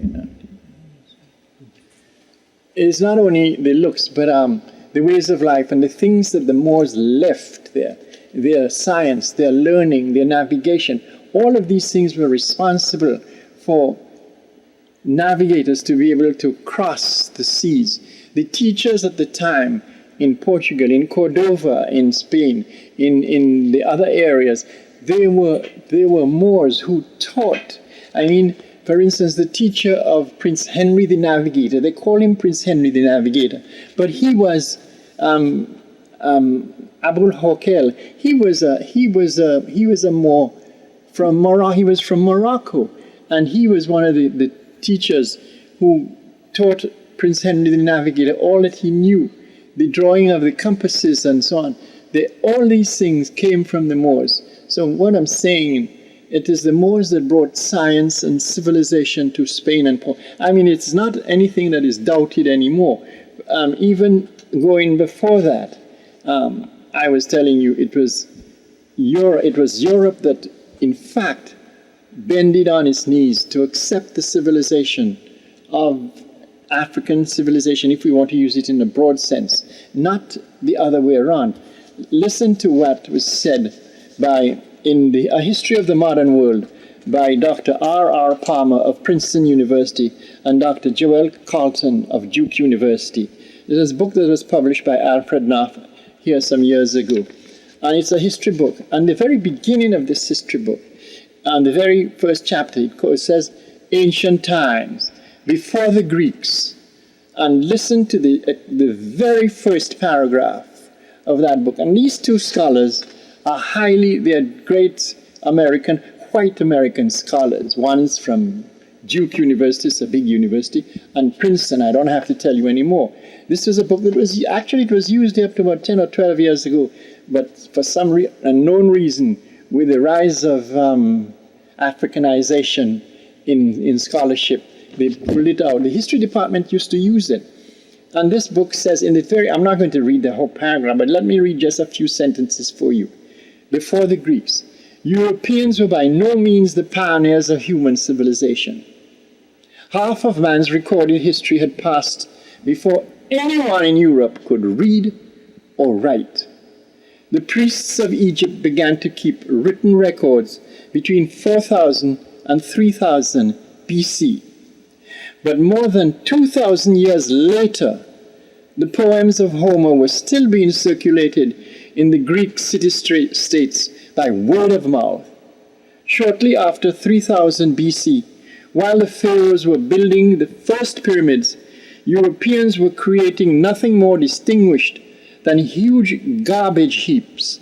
Ironically, like the pyramids, they still endure and are known to archaeologists as kitchen middens. I won't go further in this part, but this is European civilization is fifth down the line. There were many civilizations that predated that, and the main one was the civilization of Africa. And that is what the history of the world shows you. I mean, scholars, you can go into all sorts of scholars, even European scholars, you can go into that and you find that everywhere. I mean, going way back, you find that the scholars in those early days and scholars today. This question of Egypt and civilization of Africa came about only when the breakup of Africa as it was and the meeting with Europeans, particularly in the 14th and the 15th century, when the meeting began to take place, and then Columbus began to go on his enterprise. This is when the whole thing began to break up, and they said the growth of the modern world began with Columbus. But by that time, they began to institute, it was the slave trade and slavery that broke the complete picture that it was presented. And that picture was the picture that they put in its place was a picture of Africans who were on the fringes of civilization. They lived a kind of seduced twilight life, not knowing about themselves, what they had done, who they were, and so on. And that is totally untrue. There is absolutely no scholarship in any book or so that can backfire, except the scholarship of men who are racist. And you find more of that. This happened, even scholars who are white scholars tell you that, the genuine ones, tell you that it came from the South by a bunch of racists who still today carry on the same kind of thing. There is not an iota of truth in whatever they tell you about these things. It's the same thing they talk about education. There's absolutely nothing at all about that. If you give somebody an inferior education and you shoot them and lynch them and beat them to take it, you will produce people who think inferior. But if all of us, I mean, Africans and others, are capable of great thought and great achievement. Let nobody fool you. Racism cannot stop that. White supremacy could never stop that. And that is exactly what we're fighting at the turn of the century. All of these are vestiges of the slavery and the amalgamation and the meeting of Europe and Africa. What happened?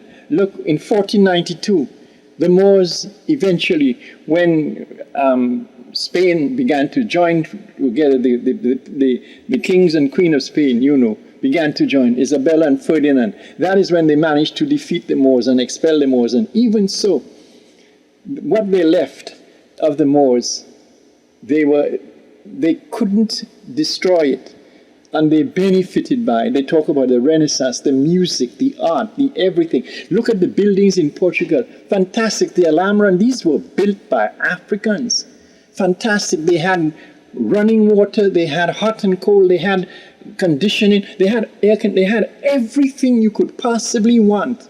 You see those homes, those great things they talk about when you go and see the great architecture in Spain and in Portugal. The great bull rings they have, the Casa del Toros they have in Spain and Portugal. These things come from the Moors. It was the Moors that built them.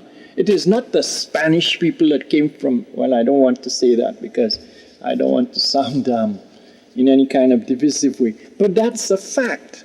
And these things are kept from me. Because you keep these things away, that does not mean that it isn't true. And they do it all the time. They do it here. It's a thing we know. I don't have to go into that. It's a thing that we all know. They hide things from you. They don't tell you the truth.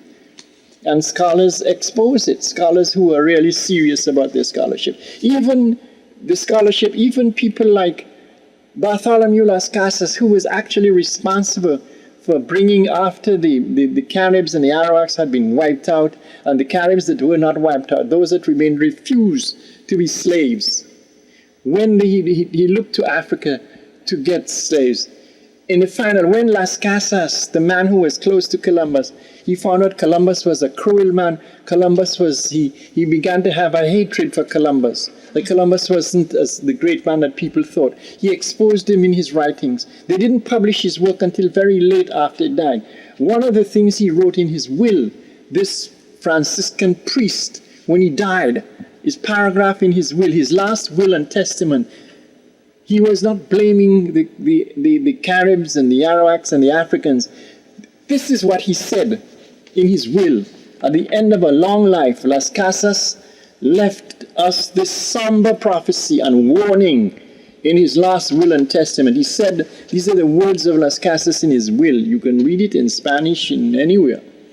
I believe that because of these impious, criminal, and ignominious acts perpetrated unjustly, tyrannously, and barbarously upon them, the Indians, God will visit his wrath and his ire upon Spain for her share, great or small, in the blood-stained riches obtained by theft and usurpation, accompanied by such slaughter and annihilation of these people, unless Spain does much to ask for penance.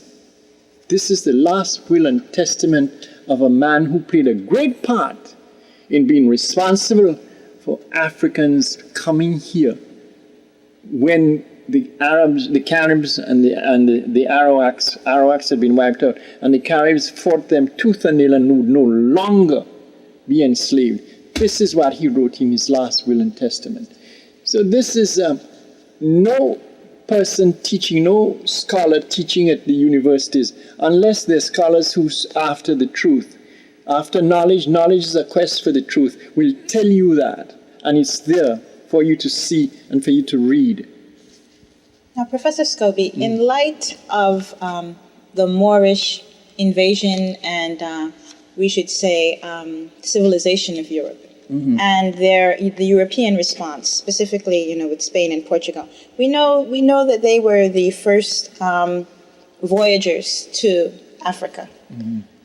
What do you think was their motivation in traveling to the African continent? Do you think it was just adventure, or they were looking for, let's see, the riches that their conquerors had? Or do you think they had some, other motivation, some, maybe revenge motivation, because after all, they had been occupied for hundreds of years by these people? No, they were in quest for gold. That's what they were in quest for.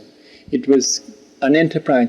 Columbus, if you read Columbus's log and what he said, he called his journey, he called it an enterprise. In Spanish, he wrote, it is an enterprise looking for gold. He didn't expect to reach where he reached there, but still, the journey was the same for the gold. That is what they wanted. Europe was land poor, starved, and it didn't have the gold that Africa had. They began to know through the Moors and others. They knew that there was gold in Africa. Columbus himself had traveled to Africa before he had been. He had been on a ship. He wasn't the captain of any ship, but he was on a ship.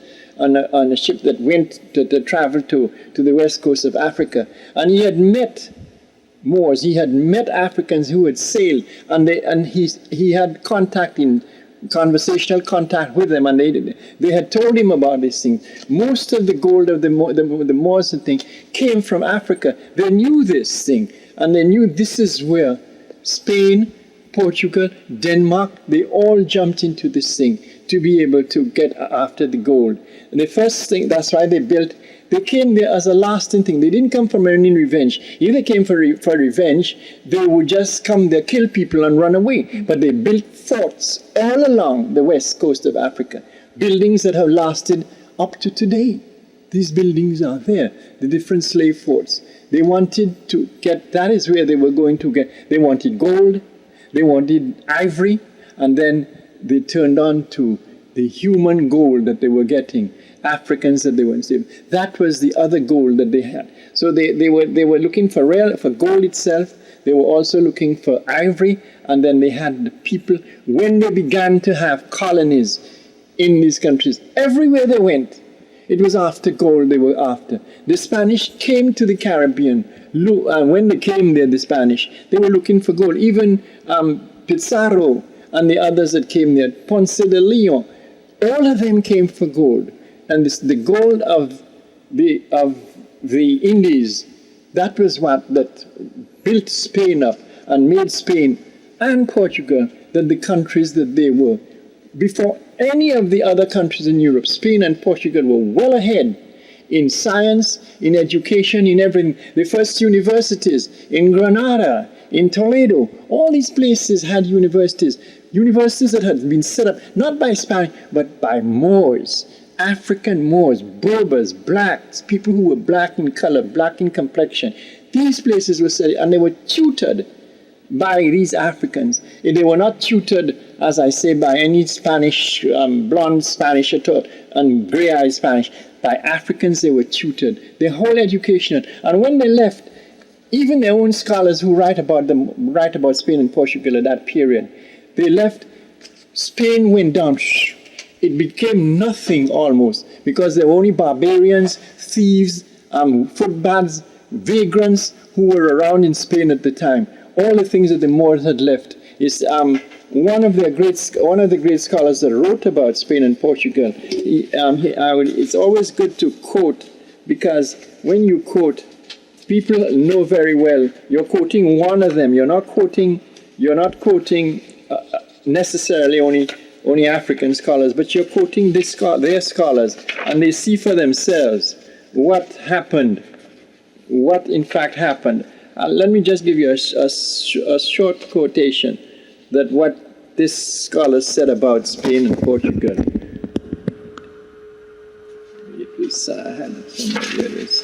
It's always good to have that kind of evidence with you, so you can bring it forth so people will understand very well what you're in. Oh yes, there it is. The man who made this statement was an Englishman, a writer who made this statement about what happened to Spain and Portugal. This writer was Lane Poole, that you probably, Stanley Lane Poole, The Story of the Moors in Spain. And this man said, he said here, how were the Moors compensated for their phenomenal contribution in civilizing Spain, Portugal, and other areas of Europe, steeped in barbarism and darkness? The 19th century scholar Stanley Lane Poole paints a picture of European savagery of the lowest form in the genocide of the Moors. 50,000 of them were brutally murdered on the famous Day of All Saints in 1570, when the honor of the apostles and the martyrs of Christendom was celebrated by the virtual martyrdom of these Moors. No less than 3 million Moors were banished by the first decade of the 17th century. They were sent to Holland, they were sent to Rotterdam, Amsterdam, to Hamburg. That is where they were sent. They were sent eventually, they were sent to the Caribbean. And it says here that, to use the words of the Franciscan priest Las Casas during the Colombian era, he said that when they did that to the Moors, Moloch must have been in the skies. In other words, the devil must have been in the skies in Spain when they were doing that. Spain and Portugal did not escape retribution. Where once wit and learning flourished, a general stagnation and degradation had fallen on their people and lands. Historians are agreed that they deserve their humiliation. Such is the terrible price that Spain and Portugal had to pay for their treatment of the Moors. As Stanley Lane Poole had concluded in his work, he said, they did not understand that they had killed their golden goose, unquote. This is what Spain went down. As I said, they talk about the Renaissance up to now, the music of the Renaissance, the art of the Renaissance. It was the Moors that was responsible. After that, Spain, these countries died out. You can see for yourself what happened to Spain and Portugal, and these places became lesser kingdoms. The kingdoms that grew at the time were France for a while until the Louis died out, and they were pushed out and they were executed during the French Revolution, and also in Britain. Britain is the last sort of remaining serious monarchy, and even so, you know, it is not on very good, strong legs at the moment, due to the sort of things that are happening in the family, in the royal, quote-unquote, family.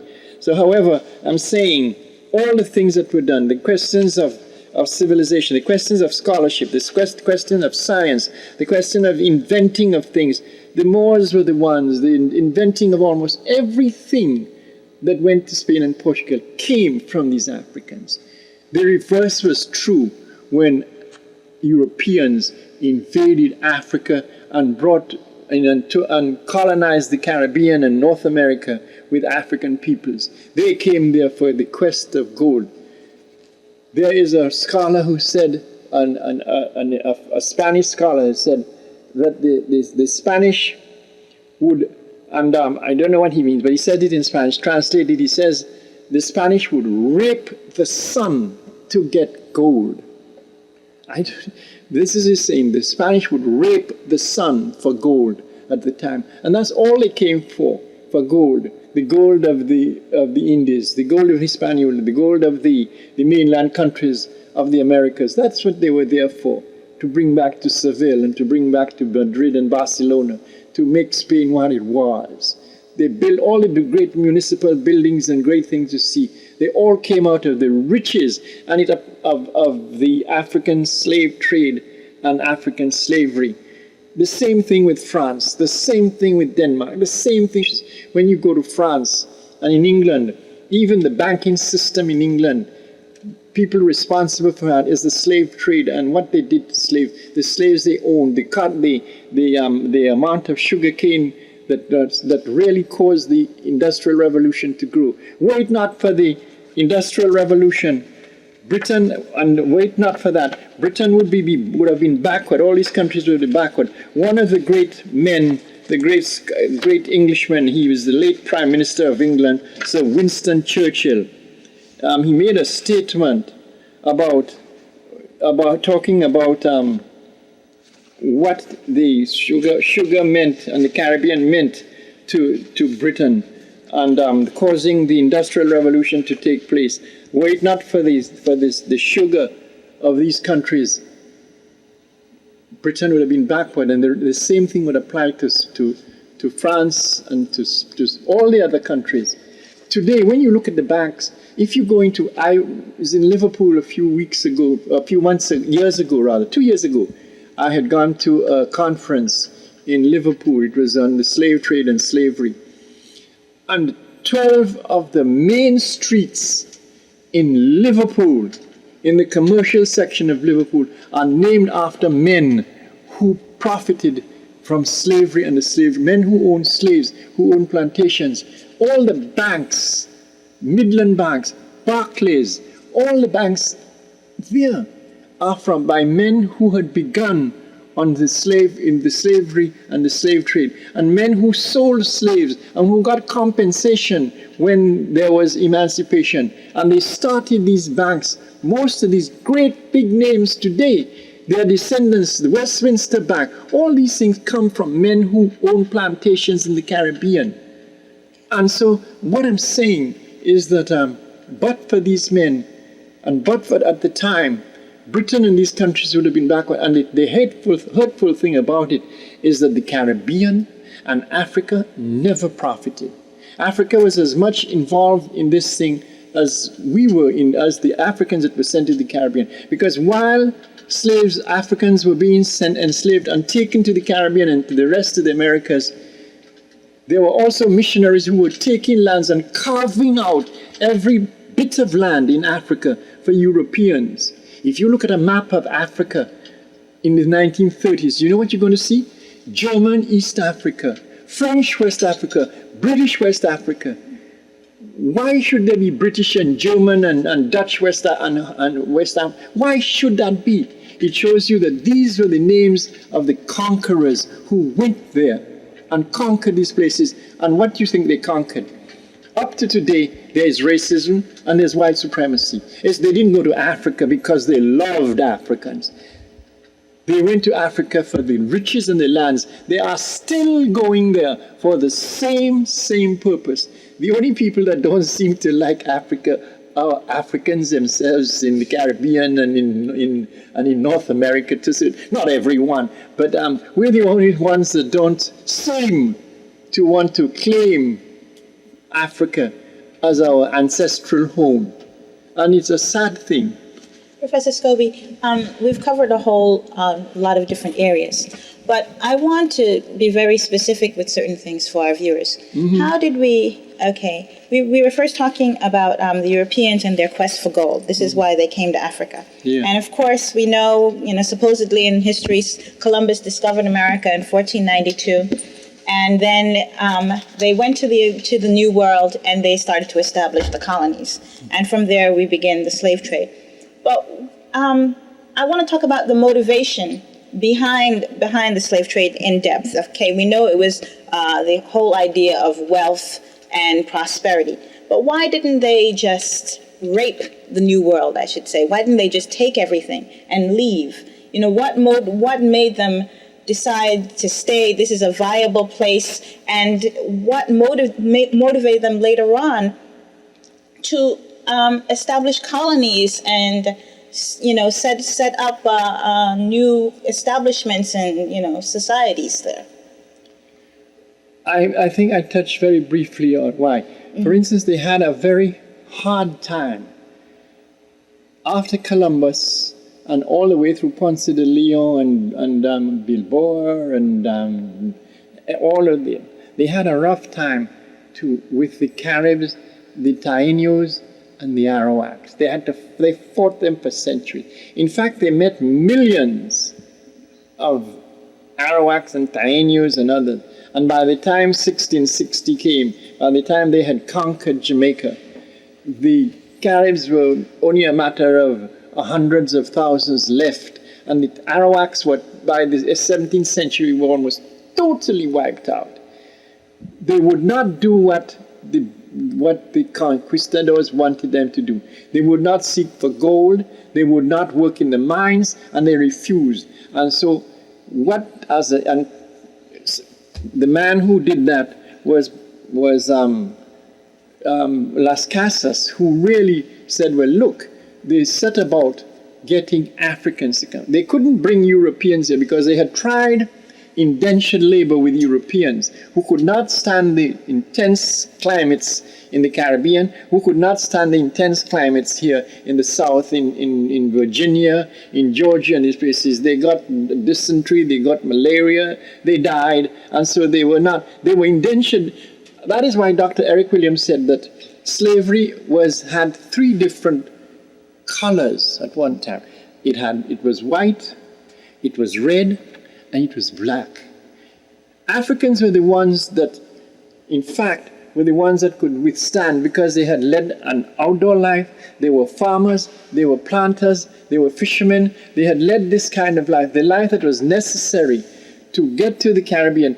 It's not only that the Spanish didn't want to stay in the Caribbean initially, but when the British and the French and the Dutch began to come out here at that same time and saw what was happening, they wanted to remain. They wanted to cause colonies because Britain was an island. Britain is the British Isles are a set of islands, offshore islands of Europe, with absolutely nothing there. So to come out there, to come out to these places, take Africans as well. The British first began on a contract, to sell slaves to Spain under the Asiento. They began to do that. And one of the great slave traders for the British at the time was the great Sir John Hawkins. And Sir John Hawkins had been given a title by Queen Elizabeth, and he was a great man who was leading the slave trade at the time. He was taking slaves and selling them to Spain in the Caribbean. But Britain itself saw the value, so they began to get into this thing themselves. The same thing that the Dutch began to do, the same thing that the French began to do. Everybody began to enter. By 1640, they had all entered into the slave trade, and slavery was a selling thing. And unfortunately, there was not all the nations of the world at the time were engaged in one trade, and they were in the trade of slavery, the slave trade and slavery. They were all engaged in that. Unfortunately, there were some African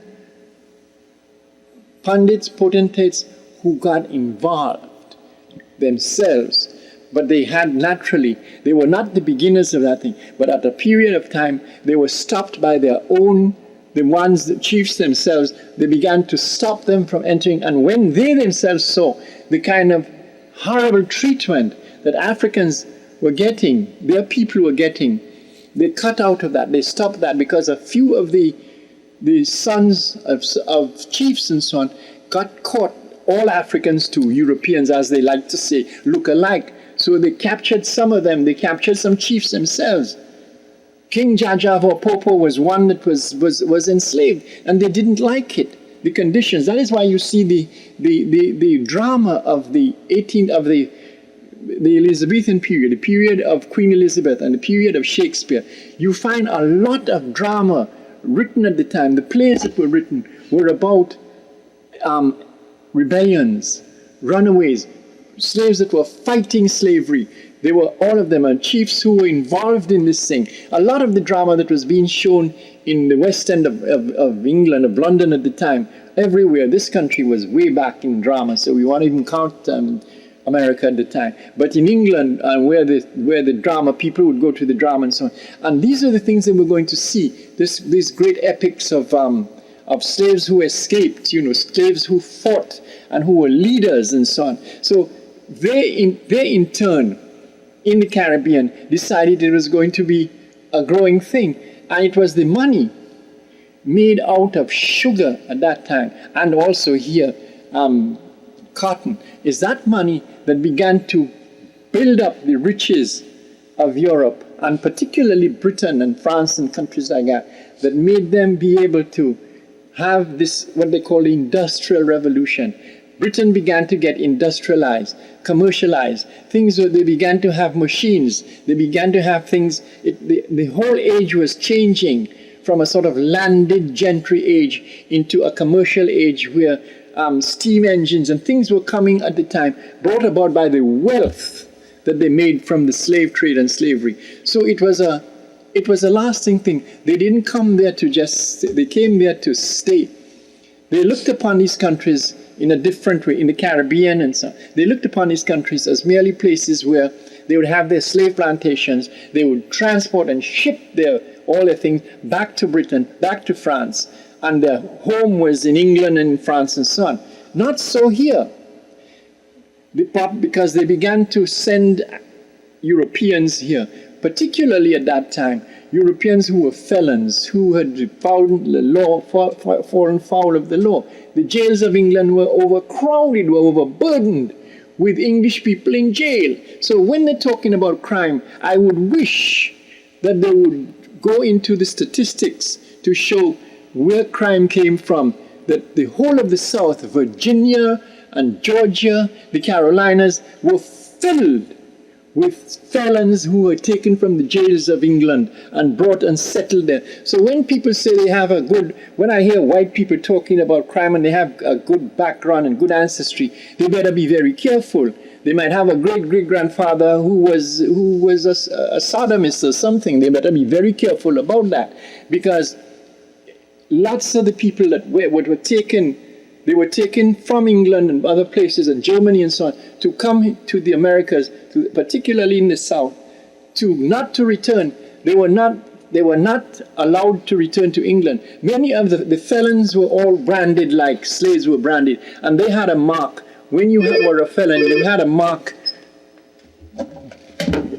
You had a mark on your body, so they knew you were a felon. You could not go back to England. You had to stay here. So most of the people that came there had to stay in this country. So what I'm saying is, in the Caribbean, the same. They brought some felons and so on there. But you see, the thing that happened in the Caribbean, they had as much as twice or about 10 times as many Africans in the Caribbean as they had Europeans, because the Europeans did not look at the Caribbean as a place to build.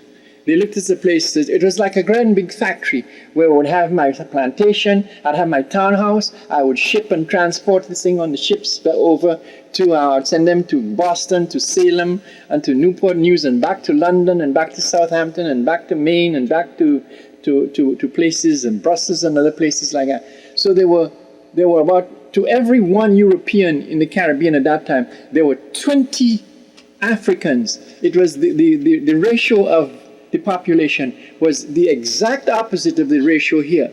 So that is why you found in the Caribbean, and there were islands, most of the places were islands. That is why there were many, many, many, many more successful slave revolts in the Caribbean than there were here. And the other thing too, slavery was slavery, but it had a different when I won't say complexion, but a different character to it. For instance, Africans who were enslaved by, say, the Spanish, they spoke Spanish, didn't they? Or they spoke a kind of Creole Spanish. So again, all the kind of way of life they had was part African and part the Spanish way of life. The Dutch was the same thing in the Dutch islands. The British were the same. The French, they all absorbed the sort of way of life that was imposed on them by the conqueror. In North America and the United States, when it became the United States, there was one conqueror. It was an Anglo-Saxon white conqueror from Britain, mainly. So the slavery had a more or less even and a similar sort of thing everywhere, whether it was in Georgia, whether it was in Alabama, whether it was in the Carolinas. But in the Caribbean, a slave coming from an island like Martinique that was French would have a different, he'd be a slave, he'd be an African, he was enslaved, but he'd speak a different language. For instance, he'd speak Creole. And that was a mixture of French and English, and some of the French and some of the African words he may still remember, whether they were Ibu words or whatever words, Wolof. But he would speak that in a new language that he was creating. On a British island, you had to speak the language of conquest was English. Same like the language of conquest in those French islands was French. So in other words, the Africans in different areas looked upon themselves in a different light, in the sense that I may be a slave, but and that is why you hear people talking about I'm French and I'm this and I'm that. It's because of the kind of experience they had during the slave conditions. Now these things are unraveling and they're not paying any attention to that as it should be. But that played a great part, because communication, the only way they could communicate with each other was through language. And when you did it through language, I mean, fancy you coming from Martinique and I'm coming from Antigua. I'm speaking English and you speaking a French Creole. If I don't understand the French Creole, we don't communicate. And this is one of the things that happened in the Caribbean. But there was one thing that was the same all over. The hatred of the slave master, the hatred of the slave condition, and all of them had the same sort of view, to escape from it. And it was easy, because the topography of the countries, Africans were more used to the topography of the rural topography. They knew what to do. They were the ones that knew where the places they could go and get away from. The English didn't know, the French didn't know, and that is why the French got such a terrible hiding in Haiti from the Africans that were there. It is not the troops, the Haitian troops, that beat the French. It was the people, the African people, of all 450,000 of them, that beat the French. Children were in the war, in that revolution. Women, grandmothers, everybody was in that war. Not only the soldiers who were fighting with Toussaint, Dessalines, but the people themselves, as a whole, fought in that war. And that's what defeated the French. Because you might have defeated an army in Abonite, in Haiti, in one section of Haiti. But if you went to a house and you asked for water, you didn't know if that water was poisoned. 10 to 1 the water was poisoned. And some nice granny would be giving you, here's the glass of water. But after you drank it, you wouldn't walk 2 steps. And so this is the kind of thing that happened. Our people fought, and the people could fight themselves. It wasn't a war only of soldiers. The British thought that, the French thought that, but it was the people that fought them. Over here, it was different. Africans were overpowered by a huge European plantocracy and population. And this, I'm not saying that they were not revolutions and revolts. There were recorded 250 revolts here. But they were more apt to succeed in the Caribbean, where they did. They succeeded in many places, not only Haiti, many places. But the mistake that was made is that they never took, when they succeeded, they could have driven the French out, driven the English, and taken over the countries. Instead of that, they signed treaties and did business with them. That was the worst. The same thing happened in Brazil. The same thing happened with Zumbi. When they were very successful, they had some poor whites that came in and they were giving them, helping them and so on. And these were the ones that went and gave the news to the Portuguese and to the Brazilian troops and so on. And that's why the whole thing fell through. So, yes. Oh, sorry. Can we cut for just a sec? Because what he just gave me, Dr. Scobie, you've been describing basically the whole philosophy of mercantilism and the triangular trade from Africa to America back to Europe.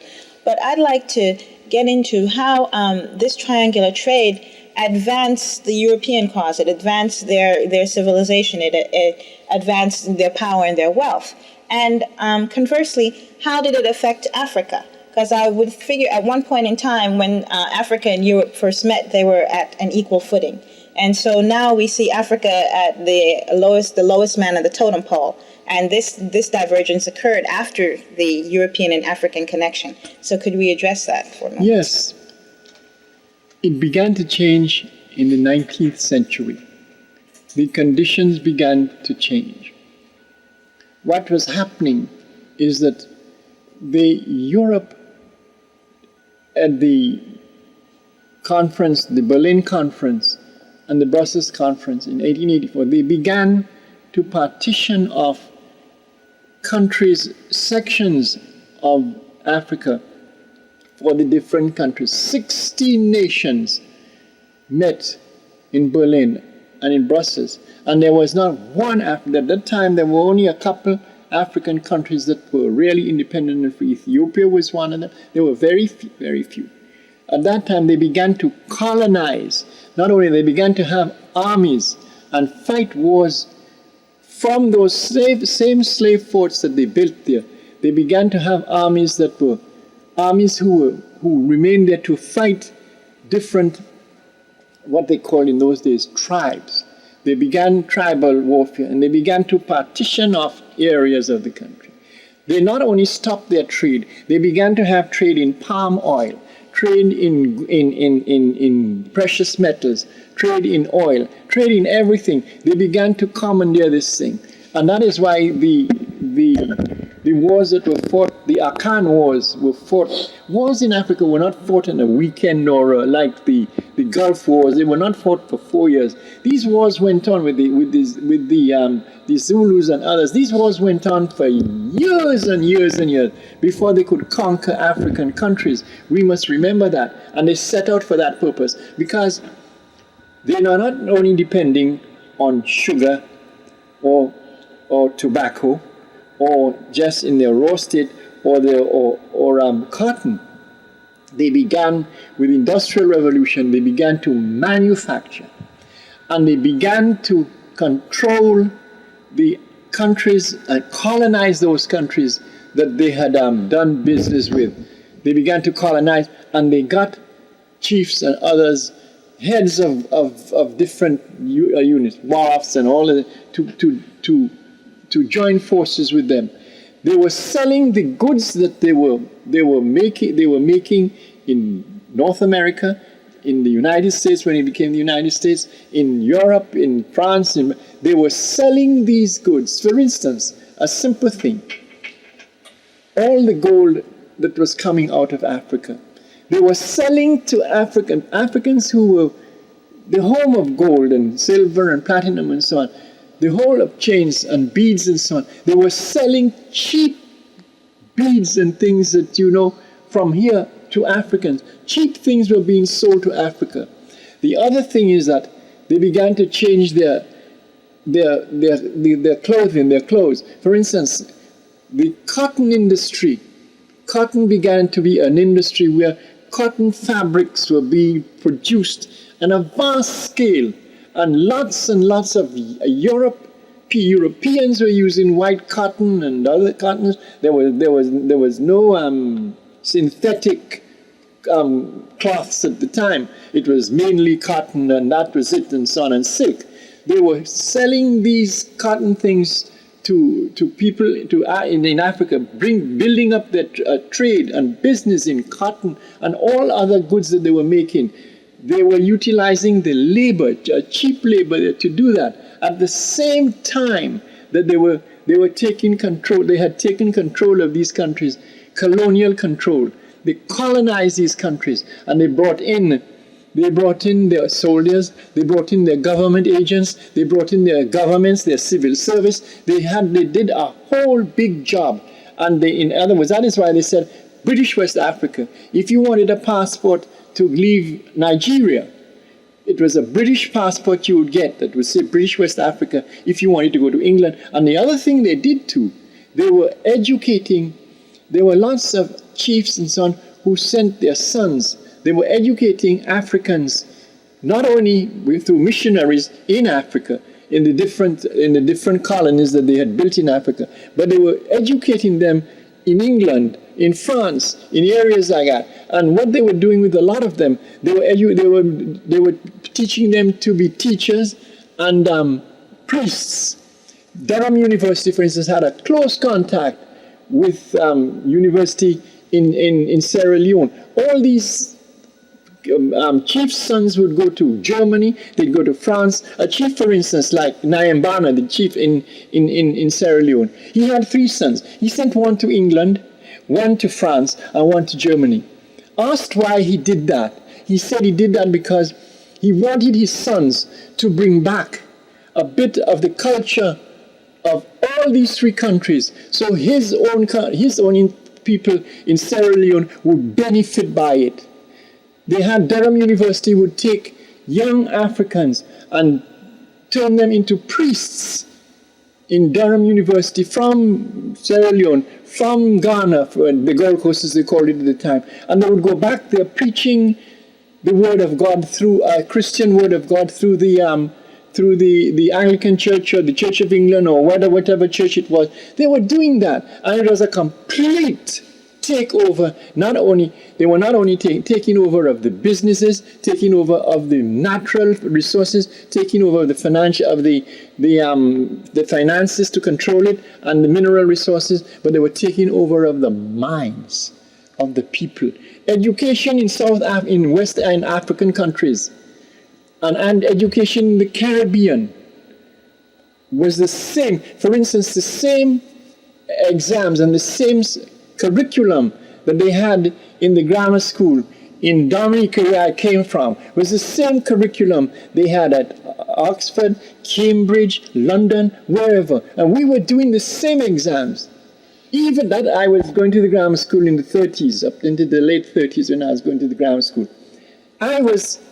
I knew everything about kings and queens and what they produced in Manchester and Liverpool and in the West Riding and in other. I knew everything about that, but I knew nothing. I would ask, well, what was happening in Dominica? What was happening in the Caribbean?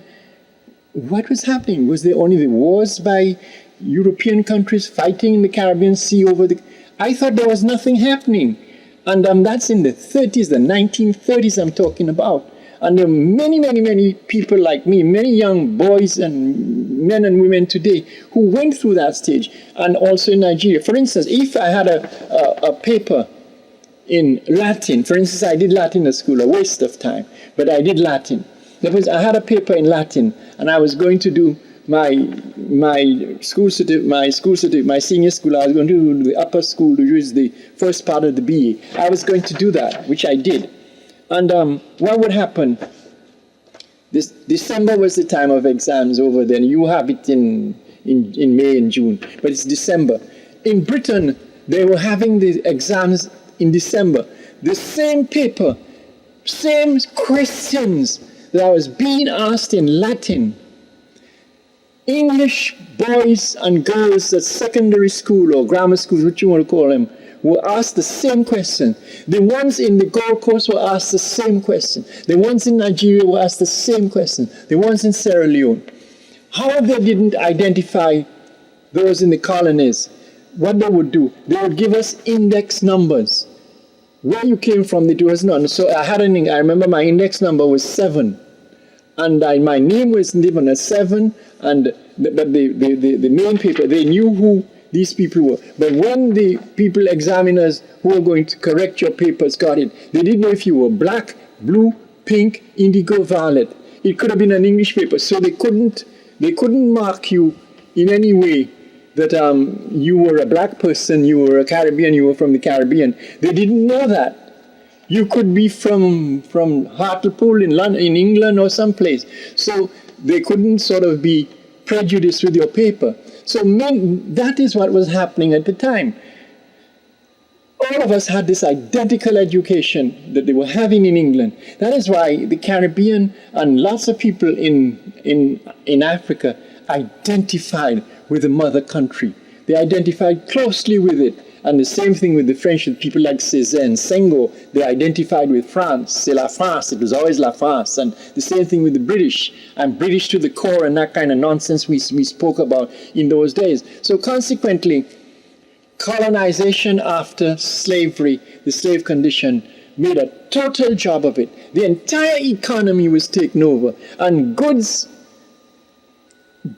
were not developed and produced in Africa to feed and clothe Africans. They were produced in Europe, they were produced here. So the country had absolutely total dependence on the economy of Britain or the economy of France. They depended on France totally, like some countries still do.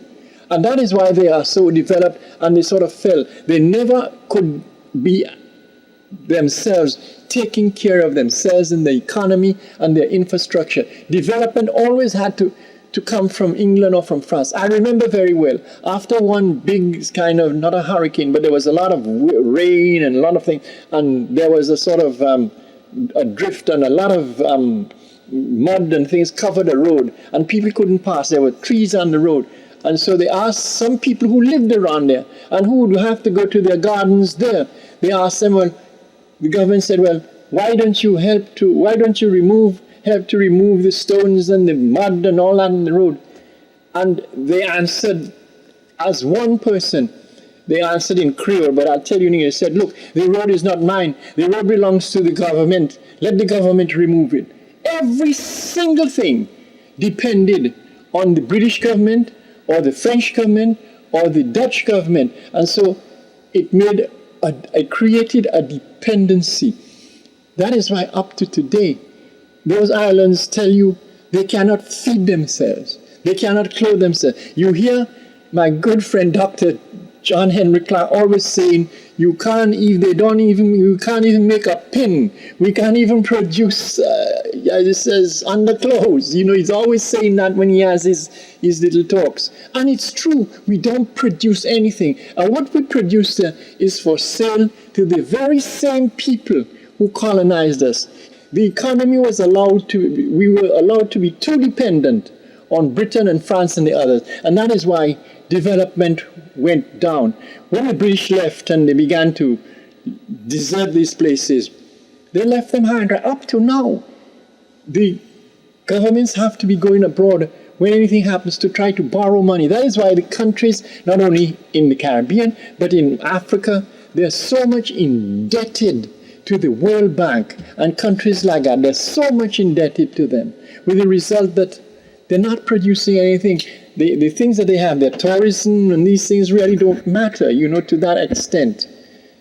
Because, tourism can be affected by the hurricane as it was last year. So I'm saying that is why while Europe moved up through development and through technology and science and so on, the Caribbean and Africa went down. Only the resources of Africa that was used, particularly the mineral and other resources, the oil resources and so on, that has been beneficial. But in any case, who controls those resources? Look at it again. Holland, France, Russia, England, these people control oil, they control everything in Africa. The Caribbean is the same thing. The selling of lands, the giving of prime lands, all the big hotels that are in the tourist countries of the Caribbean are hotels that belong to the big combines here and in Europe. So the Caribbean peoples do not own anything. They are selling. What is happening as a result of this continual dependency brought about through colonialism? We have turned ourselves into a consumer people. We're consuming, but we're not producing. Everybody has to consume, but people are also producing. They talk about in the Caribbean still, and again, it's that kind of monoculture ideology that we have, that we depend on one crop. It's from the slave heritage. In the days of slavery, the crop that everybody used in the Caribbean was sugar. Every island produced sugar, and to a certain extent, a certain amount of indigo and rice and tobacco, but not to that great extent. The big money-making thing was sugar. Who was making the money? Not Caribbean people, European peoples. And today, look at the economy of the Caribbean. It comes strictly out of that monoculture. When you talk about the Caribbean, two things come to your mind. Tourism in some of the countries that have the topography and the right kind of seas and beaches and so on for tourism. What's the next thing you hear? Bananas, right? All of them are producing bananas. And who are they selling the bananas to? The same huge combines, industrial combines, that owned these things during the slave period, and their descendants, they're selling to them. The bananas that remain in the Caribbean are what they call rejects. They're not good enough. The quality and standard is not good enough to sell in Europe or to sell in New York and so on. So they sell it to the people. So actually, we are a people eating the rejects of the food that we sell. We're eating rejects. We don't produce clothes and shoes and so on any great scale. Food, we don't produce the food. We have the capacity to do it, but we don't. Even now, what you find happening, and this is a strictly hand-me-down from the days of slavery and colonialism. They want to start new industries. They were starting a shrimp industry in one of the islands. Who do you think they gave the chance to do it? I have nothing against people setting up businesses, and because of their ethnic background, I'm against them. They have Koreans in the island running, controlling the industry. Now, when you look at them in the islands, like I do, they don't hire outside people. They have their own people that are there controlling the business. They don't invest their money in the banks there. Their money is invested in their own banks away. They might give a little scholarship, or they might give some money for some little function, or a carnival queen. At this time of carnival, they give a little $500 or a little trip on American Airlines to come here, to go to Brooklyn to see their aunt, and to go down and get cosmetics and things that don't suit their face. And this is the kind of thing that they do. That's not good enough. The money goes out the same way the money would go out of the Caribbean to the banks of to the Bank of England, to those places during the time of slavery. It's the same way the money is going to the Royal Bank of Canada, is going to Westminster Bank, is going to Citibank, and it's going all investments. Let me give you another instance that's straight out of the slave thing. There's a woman in one of the islands who controls the flower industry. That island produces beautiful flowers. You don't even have to. You just go into certain areas in the mountains and the valleys, and they produce lilies and other things that are beautiful. She came there. She retired as a teacher from Boston after having worked as a teacher in Boston for 40 years. She is European stock. She comes to the island on a visit, and then she loves the island, and she decides she's going to stay there. They give her all the necessary papers, so she stays there. She's there now. She's a citizen now. And she sees this flower thing. She begins to get into the flower business. And do you know, she controls the flower industry there. I have nothing against the person. What I'm saying, that the government 10 years ago had a chance of letting a few locals who wanted to do that. They didn't allow it. They allowed this woman to do that. Now she is a rich woman. She told me herself, I talked to her. She said, you know, Ed, if I had known that this was like that, I had wasted 40 years teaching in Boston. I would have been a billionaire today if I had come here when I was young. That's the kind of thing that is happening still. All these things, again, they come out of the sort of the slave, the kind of mentality, dependency that we have from a slave condition where we depend on food, and the plantation owner would clothe, feed, and do everything to the slave. And this is the same thing, that kind of thing that operates. So what I'm saying is that it operated in Africa. You would be surprised. Again, I do not like to say these things to be divisive. I'm just saying, facing the truth. You do not know how deeply colonialism, depending on which country it is from Europe, has entered into the African, on the motherland of Africa. You would be surprised. And in the Caribbean, it's the same thing. Today, there's still a kind of love-hate relationship between colonizer and colonized. We are still, in a great sense, economically colonized. When we're talking about improving the economy of the Caribbean or the economy of Africa, we're looking outside of Africa. And when we look at outside of Africa, outside of Ghana, outside of Senegal, we're not looking at African Americans, you know. We're looking at Wall Street. That's what they're looking at. African leaders come here. They talk one kind of language uptown, past 96th Street, coming up to Harlem. When they hit Wall Street, it's a totally different language that they're talking. The language of money is what they're all about. They don't come up here on 125th Street to talk that to African brothers who are here. That kind of, it is not that there's any hatred or dislike, but it's just that the colonial dependency is still there. That is where it's at. And it is, we are, as Africans themselves, whether we're Africans in the diaspora, in the Caribbean, or in New York or in Georgia, but we allowed that to happen. We allowed it to happen. And we still look to them. That is why when I hear people saying that, the amount of money that we spend every year is 450 billion, Black African American people. That's a staggering figure. It's a figure that's higher than most of the countries, even some countries in Europe. And as for countries that are in the Caribbean and Africa, that money, what's happening to it? I mean, to give us a base.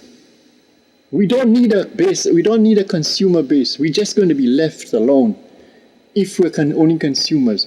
We've got to control this thing. And that is one of the things that slavery destroyed, colonialism destroyed.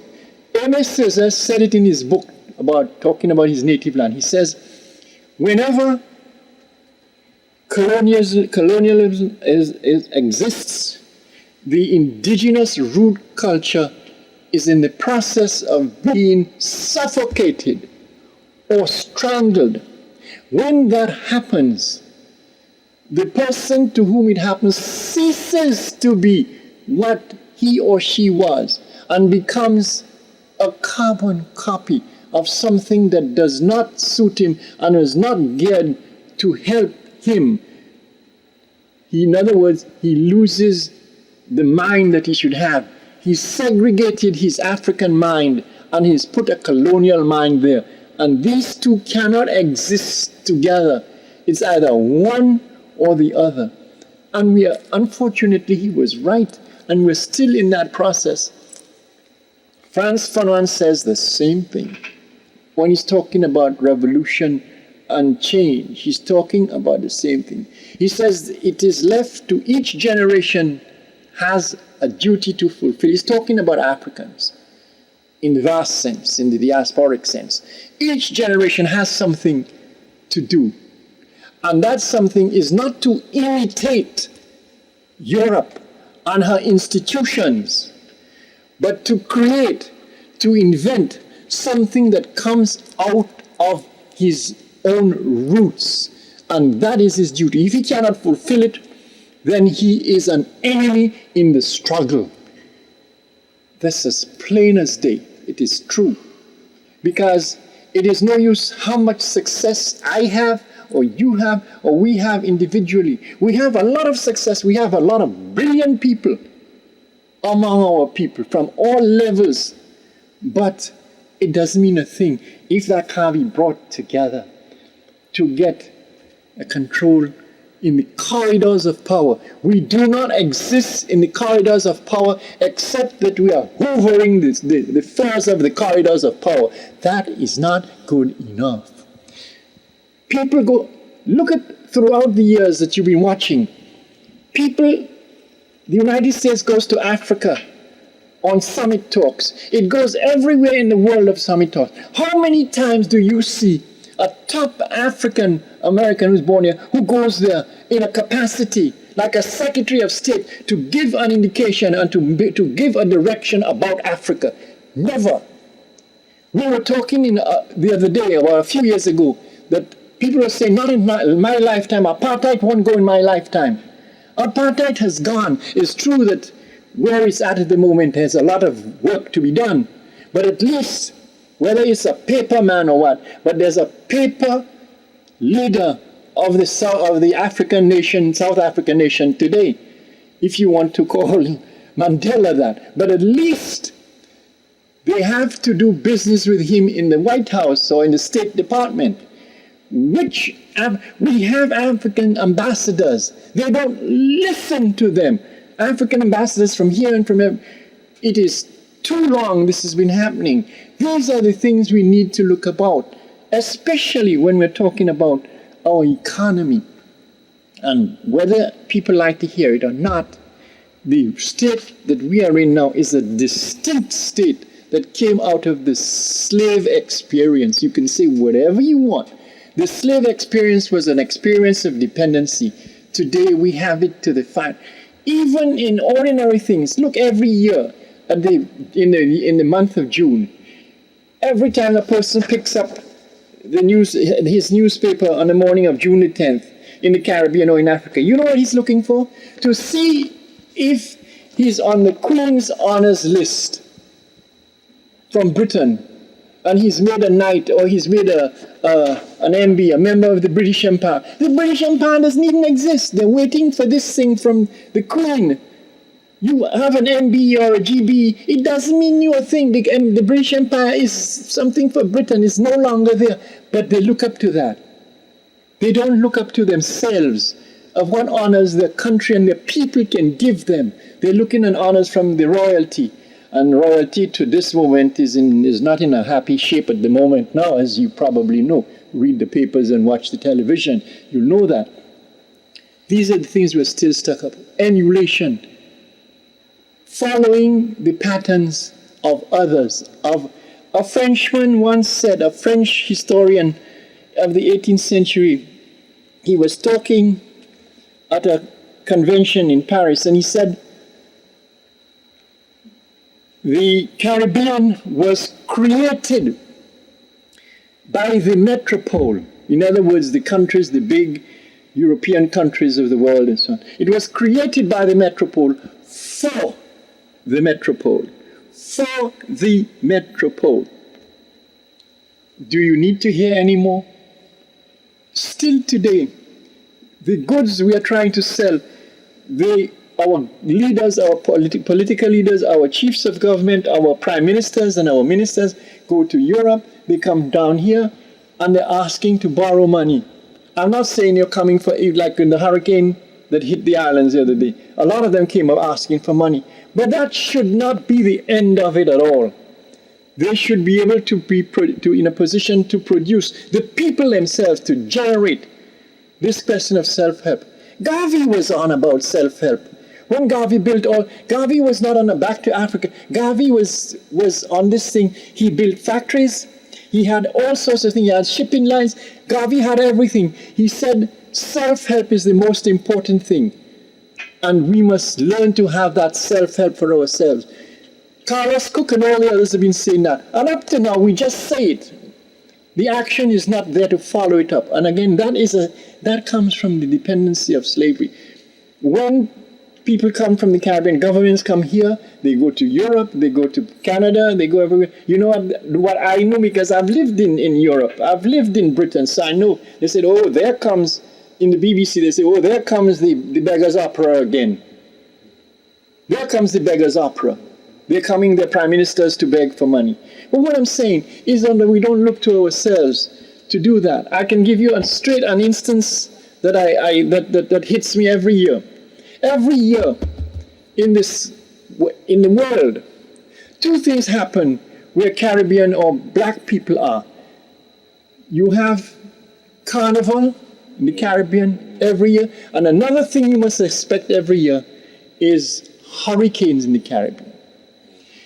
You can link the two and make one, while one causes destruction and death, the other one can be there to help out. Look at Labor Day on Eastern Parkway. We talk about, you see what it had, the Million Men March, how much money it could produce. The Carnival on Eastern Parkway can do the same. They say that there were 2 million people. Can you imagine just talking to them about help for the hurricane? They'd pass baskets around. $1 from 2 million people on Eastern Parkway. $1. Well, you can't do anything with $1. In fact, nowadays, if you give a homeless man $1, he look at you and say, you need it more than I do. $1 can't buy you a roti. $1 can't take you on the train out of your home to come back. If you have $1, you have to walk. What can $1 buy? $1. Can you imagine what $2 million or close to $2 million would do if it was controlled properly to help build what the hurricane destroyed in the Caribbean? That would be that kind of money to help in the building of the Caribbean. And not only that, we do it every year. The carnivals in Canada, carnivals even in Austria today. There are carnivals everywhere. In France, in England, in Boston, everywhere there's a carnival going on. Every LIB, you notice that there are carnivals everywhere. What's wrong with giving scholarships or giving help or helping with homes or helping with homes for people, hospitals? What's wrong with that? Modern equipment for hospitals. What's wrong with that? Scholarships for young people, not only here in this country, but in the Caribbean. Why not this vast link? Why not? We're going to have a great big time I'm not saying you shouldn't have a good time on Eastern Parkway. But let's put it to something useful and something concrete. We separate culture from economics. The two are not separated. Politics, economics, and culture are all linked together, forming the civilization that we belong to. When we get that in our heads, then we'll be able to do something. But until then, we'll only be talking about it, the unity. Unity means putting your hand in pocket as a group of people and spending so much money to build something that is yours. The same thing, I see the papers, I'm not blaming them, they're making a big fuss about the new scheme of $330 million came into Harlem on this new scheme that they have there. Rangel brought it in, Yes, it's good to get out from the government, but what about self-help that Garvey was talking about, and he did? What about that? What about it? We don't have, this is necessary. This is the thing. That is how we can turn the tables from the kind of slave condition to a condition where we control our own destiny. The only way you can control your destiny is when you have the power and the money to do it. That's the way. It is necessary to do it. Because money can help in many ways. Particularly, we're talking about our youth and educating our youth and helping them. We're not talking about what they are talking about, building prisons to put our youth. That's the kind of future we can see that is positive. They have made an attempt, even the government has made an attempt to build more and more prisons. And more prisons are not supposed to stay empty. And they're not going to have predominantly Anglo-Saxon people in them. The people that they want to put in those prisons. Let us do something to stop it or to check the tide, to check the flow of this kind of thing. Because it's no use having children and saying, I want my child to be a doctor, a lawyer, or whatever, and then we do nothing about it. We don't even bother about their education. That is something that the slave condition did to us. And it's something that we have to completely put out of our minds and take. The new millennium must make us, for instance, remember the words of Du Bois about the color line and say there's not going to be any color line. There's going to be an African line where our people are going to meet on level ground. The playing field is going to be leveled, and we are going to make our playing field leveled for ourselves because we've been ignored for too long, and we're going to be ignored for another 100 years or 1,000 years in the next century. We're going to be ignored if we carry on like we've been carrying on so far. And that cannot be allowed to happen. Yeah? Angela, are you tired? You need a break? No, I can go on, since the steam is in me here. I know Angela wants to bounce. Yeah, okay, Yeah. I'd like us to go into the beginnings of this dependent mentality of the slave, tracing the journey of our enslaved ancestors across the Middle Passage, their landing on the shores of this new world, and then being taken to this plantation and the experiences that they had to undergo from the seasoning process on, and how they were conditioned to fit into the society. For instance, I've read accounts of how after someone has landed, a slave has landed, and he's taken to the auction block, that basically how they were treated, they had to undergo an examination. Their mouths were opened and their teeth were examined to see if they were healthy. Even at certain times, their saliva was tasted. It was like they were licked by someone to taste how healthy the saliva was, so they could find out how healthy the slave was. So we're starting with a process of total humiliation. Yeah. And how now we have this very dependent mentality. So I'd like us to go through our history on that level. What you say is exactly what happened, and sometimes worse. For instance, if you read the book of Oladawa Equiano, a book that an African, an Igbo, wrote in 1789, and it was published in England, and it was called The Interesting Narrative of the African, Oladawa Equiano, written by himself. And he was talking about what happened to him when he was captured as a boy of 10 years. He and his daughter were captured outside a little village where they lived in Benin, a place called Esaka. And he screamed and they burnt the village, and they took him and his sister to the coast. But his sister went one way and he went the other, and he never saw his sister again. But he describes what happened to him when he got on the ship. He wouldn't eat. And to force him to eat, they had all sorts of implements of quote-unquote punishment, but they were really instruments of torture, sold in shops in New Boston, in New York, and so on in those days. And they would put this thing in his mouth and open the mouth. It would be inside his mouth, and they just did that, so your mouth had to open. Otherwise, they'd split it in two. They had this two thing they'd pull, and then your mouth is open. And when his mouth was open, they would pour the food down in his mouth. And that is to make him, he wouldn't eat. And that's how they forced him to take victuals, as they call it, at that time. He refused to eat. And they would go through these kind of measures at the time. When you got on the plantation, for instance, when you got to the auction block, you went through the most utter humiliation. The humiliation of being, women had a half a thing on them and nothing else.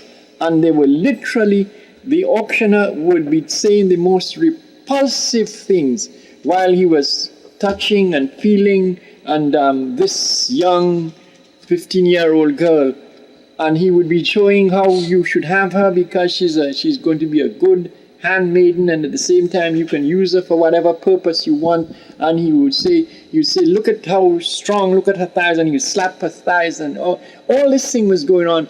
And people would come, some people who didn't want to buy any African slaves, they would come there just to witness this, like you're going to a football game, and they'd come there to witness this thing, to see the spectacle. It was like a ball game you were going to, or a boxing match or something. And they would come on the docks to see how it would take place on the docks, and they would sell this thing. Like, for instance, they once had a girl that they sold, and she was such a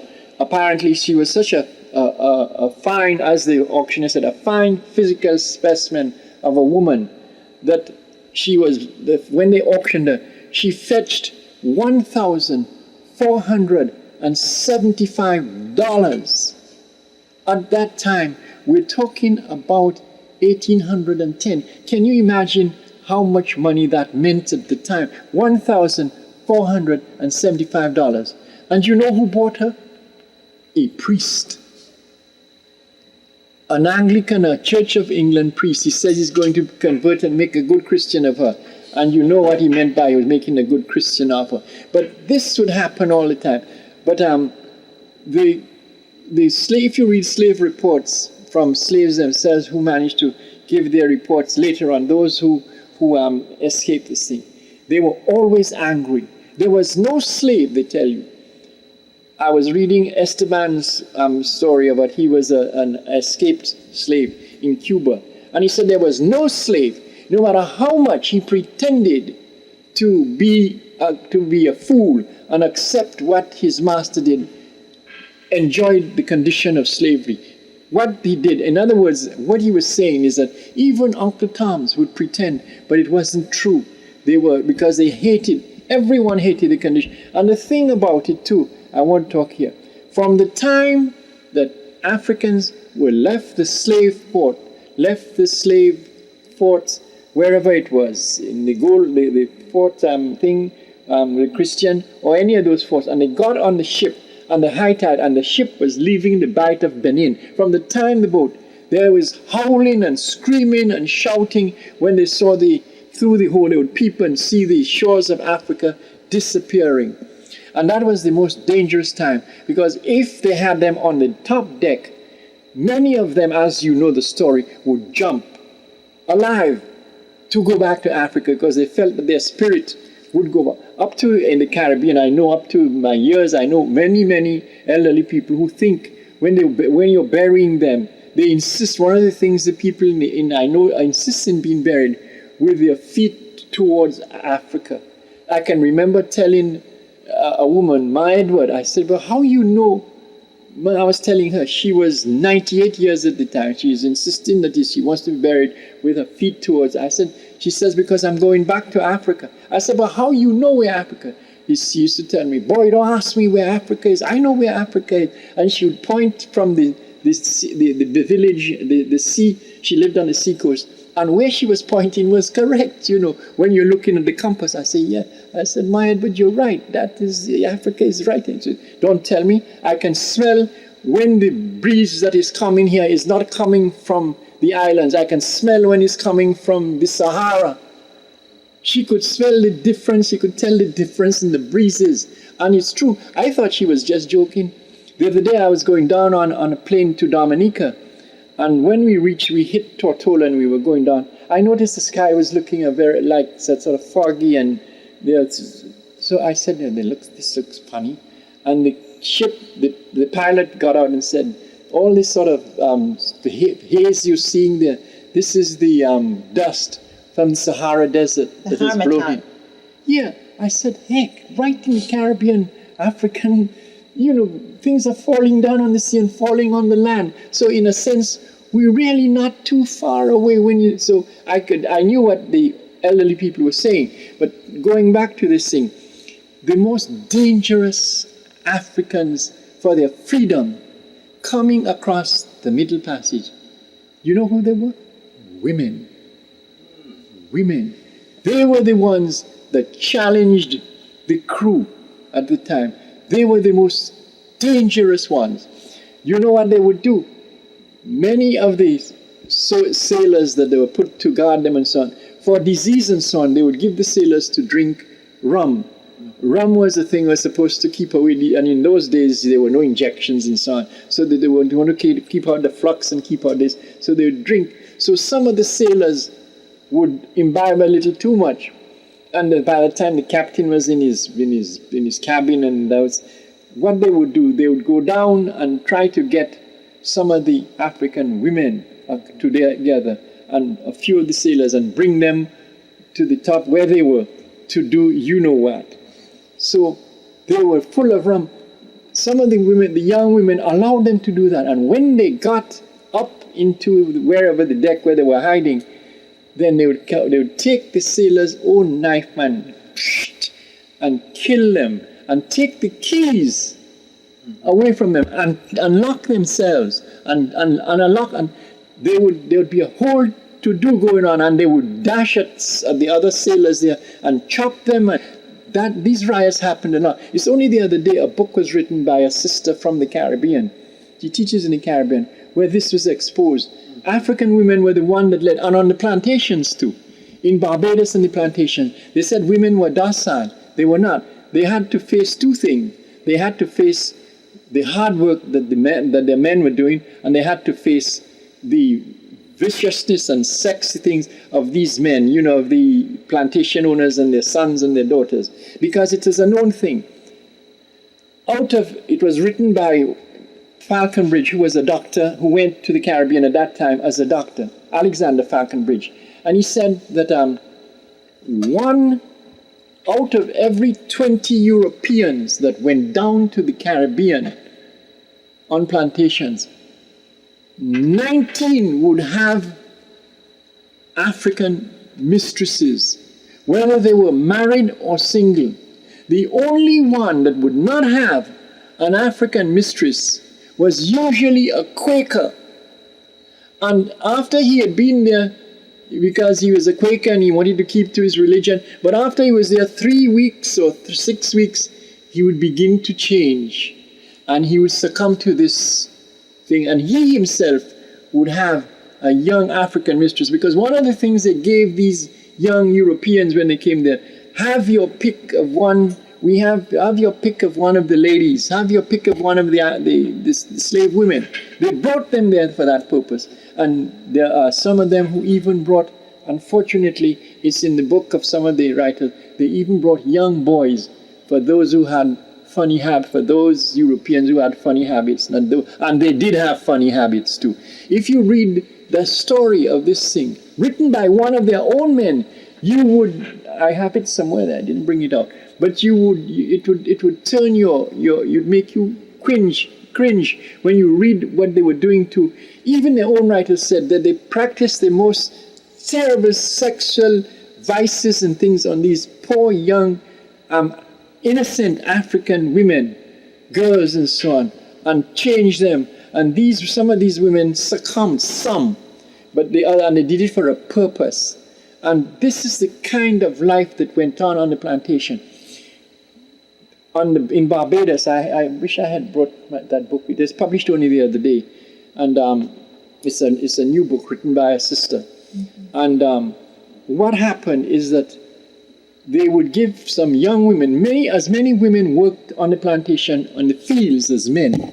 Now they would give young African women that they were after, the young men, the sons and even the plantation owners themselves, they would put them to work certain patches of land, whether they were planting they were planting dashins or tanyas or yams, or they were cutting the stalks of cane plants. They would put them very far away, where they were almost hidden. And these young men, the sons or the foremen, would ride their horses to where these young women were, and there they would pick one. They would want to molest them there and then, and have sexual relations there. There was one girl; they were always after her. I can't remember the name, but she was she was aware of her attractiveness, and she utilized it as a weapon against them. And one of the man the driver of one of the gangs was after her, and he was a mean sort of man, and he was after her one morning and came to her and told her, "Come here." He says, "Come here." He got off his horse and he stood near his horse under a big hidden thing of trees and told her to come here. She said, "No, you come to me." And she said, "How dare you?" She said, "You come to me." So he said, "All right," and he came to her. And when he came near her, with one swipe, she chopped his head off. And her other friends knew that this was going to happen, because, there was a sort of, telegraph, all of us knew what was happening. And the others ran to her and took her and saved, and they all escaped from the plantation. But that used to happen a lot. They never wrote about that, those kind of things, until the evidence is there. It was the same thing with all the revolutions and the riots that took place. They kept that hidden. They wanted to say that Africans were the ones who were abolitionists got them out of slavery. They didn't do anything of the sort. The abolitionists only changed laws that they themselves their people had passed. The Africans who were enslaved all got away by themselves. When they couldn't control, the slave condition was faltering, was breaking down. When they couldn't control that anymore, that is when they began to say they were emancipating slaves. When they were forced to do it, through these revolutions, not only Haiti, Jamaica, Dominica, all those, even the night before abolition, the last slave revolt in Barbados was the night before. That was in 1833, just before, a day before the abolitionist papers came through. They didn't even know that, and they fought. That was the last big revolution and riot they had. In Barbados, is supposed to be such a placid place. That's what happened. Every single island, everyone, and in the mainland countries like Brazil and so on, that was happening. That's what made the slave condition crumble. In Jamaica, it was the same thing. 9 months before emancipation, one of the biggest revolts was fought in December the 17th, 1832 in Jamaica. And they burned down 136 plantations and killed thousands of them. That's what forced these people to give. It was they didn't love any slaves. They didn't love those people. They were forced to do it. And the Africans that were on the Caribbean, they were the ones they tried to break in. But it was the most difficult thing to break in the people that were there, because they were that way inclined. It shows you through all the riots, and there were revolution in Jamaica alone. There was over 250. There were riots and revolutions all the time. For 35 years, Kojo fought them, and they fought them all the time. They were fighting them. In Dominica, it was the same thing. You don't hear those things because, I brought out some of them in my book. But you don't hear a lot about that because you're not going to expect Europeans to write about things that are successful by slavery. They don't do it. They don't do it at all. So what I'm saying is that the breaking of some of them, they would break them, and they would those that they fell in, they would send them to New Orleans, to some from Haiti, to Congo Square, and they would send them in New Orleans. But when they came to New Orleans, wherever they went, they spread this thing of revolution. What do you think Gabriel Prost and the others, what do you think encouraged them a lot? They all spoke about it in their Gabriel Prost, Denmark BC, the Haitian Revolution. They were afraid of Haiti. Europeans here, Americans, Anglo-Americans were mortally afraid in New York, here, everywhere, about Haiti. What happened? What happened with Desalegn, and what happened with Christophe and Pétion and all of these people? They were mortally afraid of it, that it was going to happen here. And that's what hastened on the abolition, because Africans never took kindly to slavery. They never did. No matter, all of us have different approaches to life. Some of them would be more outspoken than others. Others would keep it to themselves. But deep down, let's take Tubman. When they asked Harriet Tubman to describe what slavery was, you know what she said? Slavery is the next thing to hell. I know, because I was a slave for 25 years of my life. The next thing to hell, she said. And she made up her mind that she was going to break away from that. And she did. She not only broke away, she came back many times and brought people back to their freedom and liberty. That's what it did with people. Alex Guma, who was a slave who was brought to be executed before a court, he said, why make a mockery? The same kind of thing that this man said, the Walker's appeal.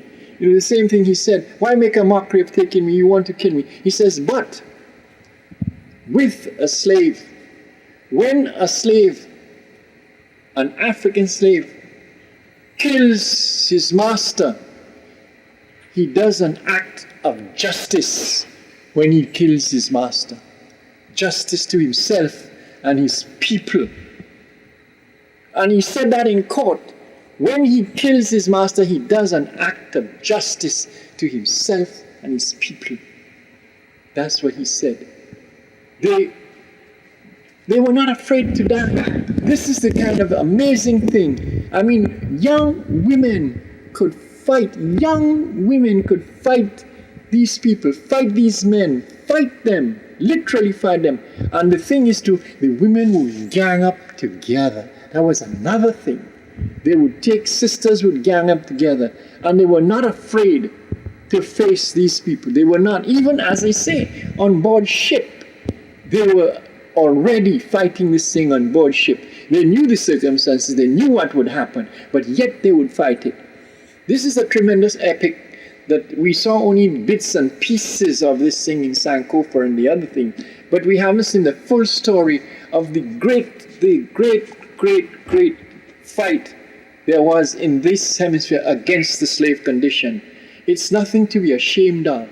As Kenneth Stamp said in his book, The Peculiar Institution, talking about slavery in the antebellum South, he said, the Negro has nothing to be, he's a white scholar, so at least he's an honest one.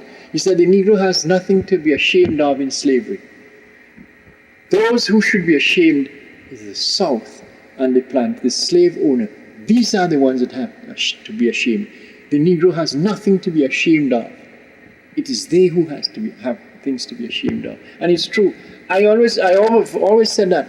I have nothing to be ashamed of. We have nothing to be ashamed of. They have the shame. But you see, they have it to such a terrible degree that they like to put all their nasty things on us. And we have all the vices. They talk about men, about jails and so on. They will never tell you the hundreds and thousands that were sent here from jails in Britain. Not black people, white people, sent to jails to Australia, everywhere they were sent. And they were the ones committing the most atrocious crimes that you can believe. And it doesn't surprise me. Seeing how the Klan and others behave has never surprised me, because I know there's a historical background for all of that. And we are not the ones responsible. They are responsible. Their own writers say it, but they will never produce. Can you imagine a European, an Anglo-American professor standing before a class mainly of Hispanic people and black people and saying those things about it? He can't do it. He can't do it. With all conscious to himself, he won't do it. He will try to put the blame on. That's what they're making it appear to the world, that it is African peoples that are creating all the things. It isn't. Crime is still a very white disease and not a black one. But you know what? You see the way they've gone about it. Dishonesty. One of the things that I've always remembered is something that Justice Leon Higginbotham wrote in his book In a Matter of Color. And he's talking about what the judicial system in America did to blacks. I like to quote him, but his book somewhere, his book is somewhere up there, you know. And I like to quote him in The Matter of Color. And what he says, you know, what it has done to millions and millions of black people who have suffered under the judicial system. They are still suffering under the judicial system. They're still suffering more than ever today. If you read Bruce Wright, it's a great scholar, if you read his book, you'll see the same thing. The judicial system is geared against. I was seen against this. I was reading, yes, today I bought a paper. I was downtown when I was coming up to show you how it hasn't changed. I bought this Express paper. It's the Beaverbrook paper from England. I bought it because I saw that, yes, that's in England. Police admit, yes, we do pick on the blacks. Look at it there. Yeah. Yes, we do pick on the blacks. The same thing they do here. It's the same thing they do in England and everywhere else. In Paris, it's the same thing. This racism is endemic all over Europe today more than anything else is happening. And yes, I'd like to ask about how we've internalized that racism. Okay, this question of color and going back again to this. This question of color and going back again to the slave plantation. You know, with all the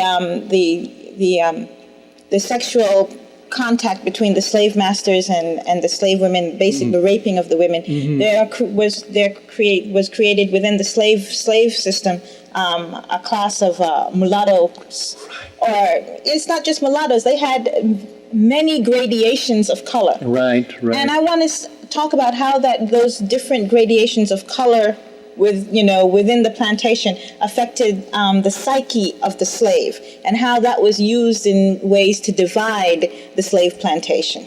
You're right, it was used a lot. They used laws. They used social patterns of behavior. All these things to divide blacks and people of different shades of color.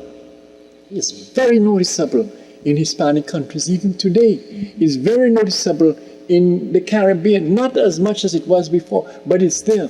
And the question of one of the biggest problems of Haiti, particularly, that's the one that comes to mind. But it has been a problem with Africans in the diaspora, whether they're here in New Orleans, in New York, or in the Trinidad or wherever, but it has been there. This question of shades of color, complexion, has always played. On the plantation in the Caribbean, one of the things the plantation owner said, if a plantation owner had an affair with an African woman, and she had a child, and that child was obviously a mulatto, the child would be lighter than the mother, 10-1. It's going to be lighter than the mother in color. The mother may have had a boyfriend, an African boyfriend on the plantation, Jack or whatever his name, and she may have had a child by this African boyfriend, and the child would be kind of darkish color, like mother and like father. She would have this mulatto child. This mulatto child would be taken out of her control totally by the plantation owner. They passed laws themselves to say that being a mulatto, being of white and black heritage, that child could not stand the rigors and do the rough work in the field like his brother who was black. So they didn't allow mulattoes to do field work. They would give mulatto children jobs, like what? To spy or to keep their eyes on the different gangs and run back and tell the father. They would allow that child to sleep in the big house, perhaps downstairs in one of the basement rooms. They would allow that child to work there in the kitchen and so on, and to play with his quote-unquote white brothers. But his white brothers could kick him or do anything to him, and he couldn't retaliate. He would be given food, not at the table, but when they were finished eating, he would sit in the pantry or in the kitchen, and he would eat from one of the plates. He'd eat food, he'd get food there. If the child loved his mother, he would take some food, pack it up in the thing, and bring it to his mother or his brothers in the cabins where they lived. Now that child had those privileges. Many of them, when they grew up, they were educated by their fathers. For instance, a plantation owner, may not have had children with his wife, and that would be the only son he had. And that boy, perhaps, would be a clever boy who understood the plantation and they allowed that child to get an education. Blacks children were not educated, but they would allow him to get a certain education. And depending on how good he was, they would send him to England, or they would send the daughter to England. They would send him to France, and they would give him many of the mulattoes in Haiti had been educated in France. People like Vincent Auger, he was the son of a rich aristocrat, a duke. He was his final education in Paris, and he was a scholar. He came back, and he felt humiliated because they wouldn't allow him, for instance, he joined the army, and they wouldn't allow him to reach you couldn't be more than a captain in the army. Whether you were brilliant or not, you couldn't reach major or lieutenant colonel or general, because he was a mulatto. And yet he would have a brother who was white, who was his father and mother, and yet that brother could reach the highest. And they couldn't sit in certain seats in the seats at the front of the church and so on. You'd have to sit in the middle or at the back. And the theater was the same thing, and the show. So they were treated in that fashion, even by the poor whites and the lesser whites, the ordinary shopkeepers and so on that were on the island at the time. And they resented it. And they fought their fathers about this. And at the same time, they always felt that they were superior to the blacks in Haiti. And that was a bone of, and this is what that destroyed Haiti. Not the fact they had won the war, but they lost the battle against themselves. There were very few Haitian mulattoes that really took sides. They used the blacks, they used their parents, they used their brothers, and when it came down to the final thing, they would betray them. They would betray them. And this is one of the things. They themselves, 12 of the richest plantations after their fathers died were owned by mulattoes. And they had slaves. They had, for instance, some of them had their own brothers working as heading the gangs and so on. But they had slaves. They were rich. And what they would do, they would go to France, go to Paris, marry a Parisian woman. And lots of the families they have there now, up to now, the descendants, that some of them that claim to be white, they come out of this kind of thing. And I know Haitians who scholars and friends who I know, I have some Haitian friends who tell me, this business will never change, because mulattoes are prejudiced. They tell you préjugé. They're always telling you this kind of thing. I know what they mean by that because I speak Creole, so I understand. I know a person. She's a fine person. She's dark, but she happens to have very light children. She wouldn't want her daughters. She got 2 pretty daughters. She wouldn't want her daughters to marry a black Haitian. She wouldn't. And I mean, it is this kind of thing that still pervades in the society. There is no link between the two, because after the revolution, when Dessalines died and when Christophe died, there was a whole slew of Haitian presidents that were mulattoes. And they all joined forces with France. And France began to export things to Haiti. They began to have, they were calling Haiti at the time the Paris of the Antilles. The Paris of the Antilles.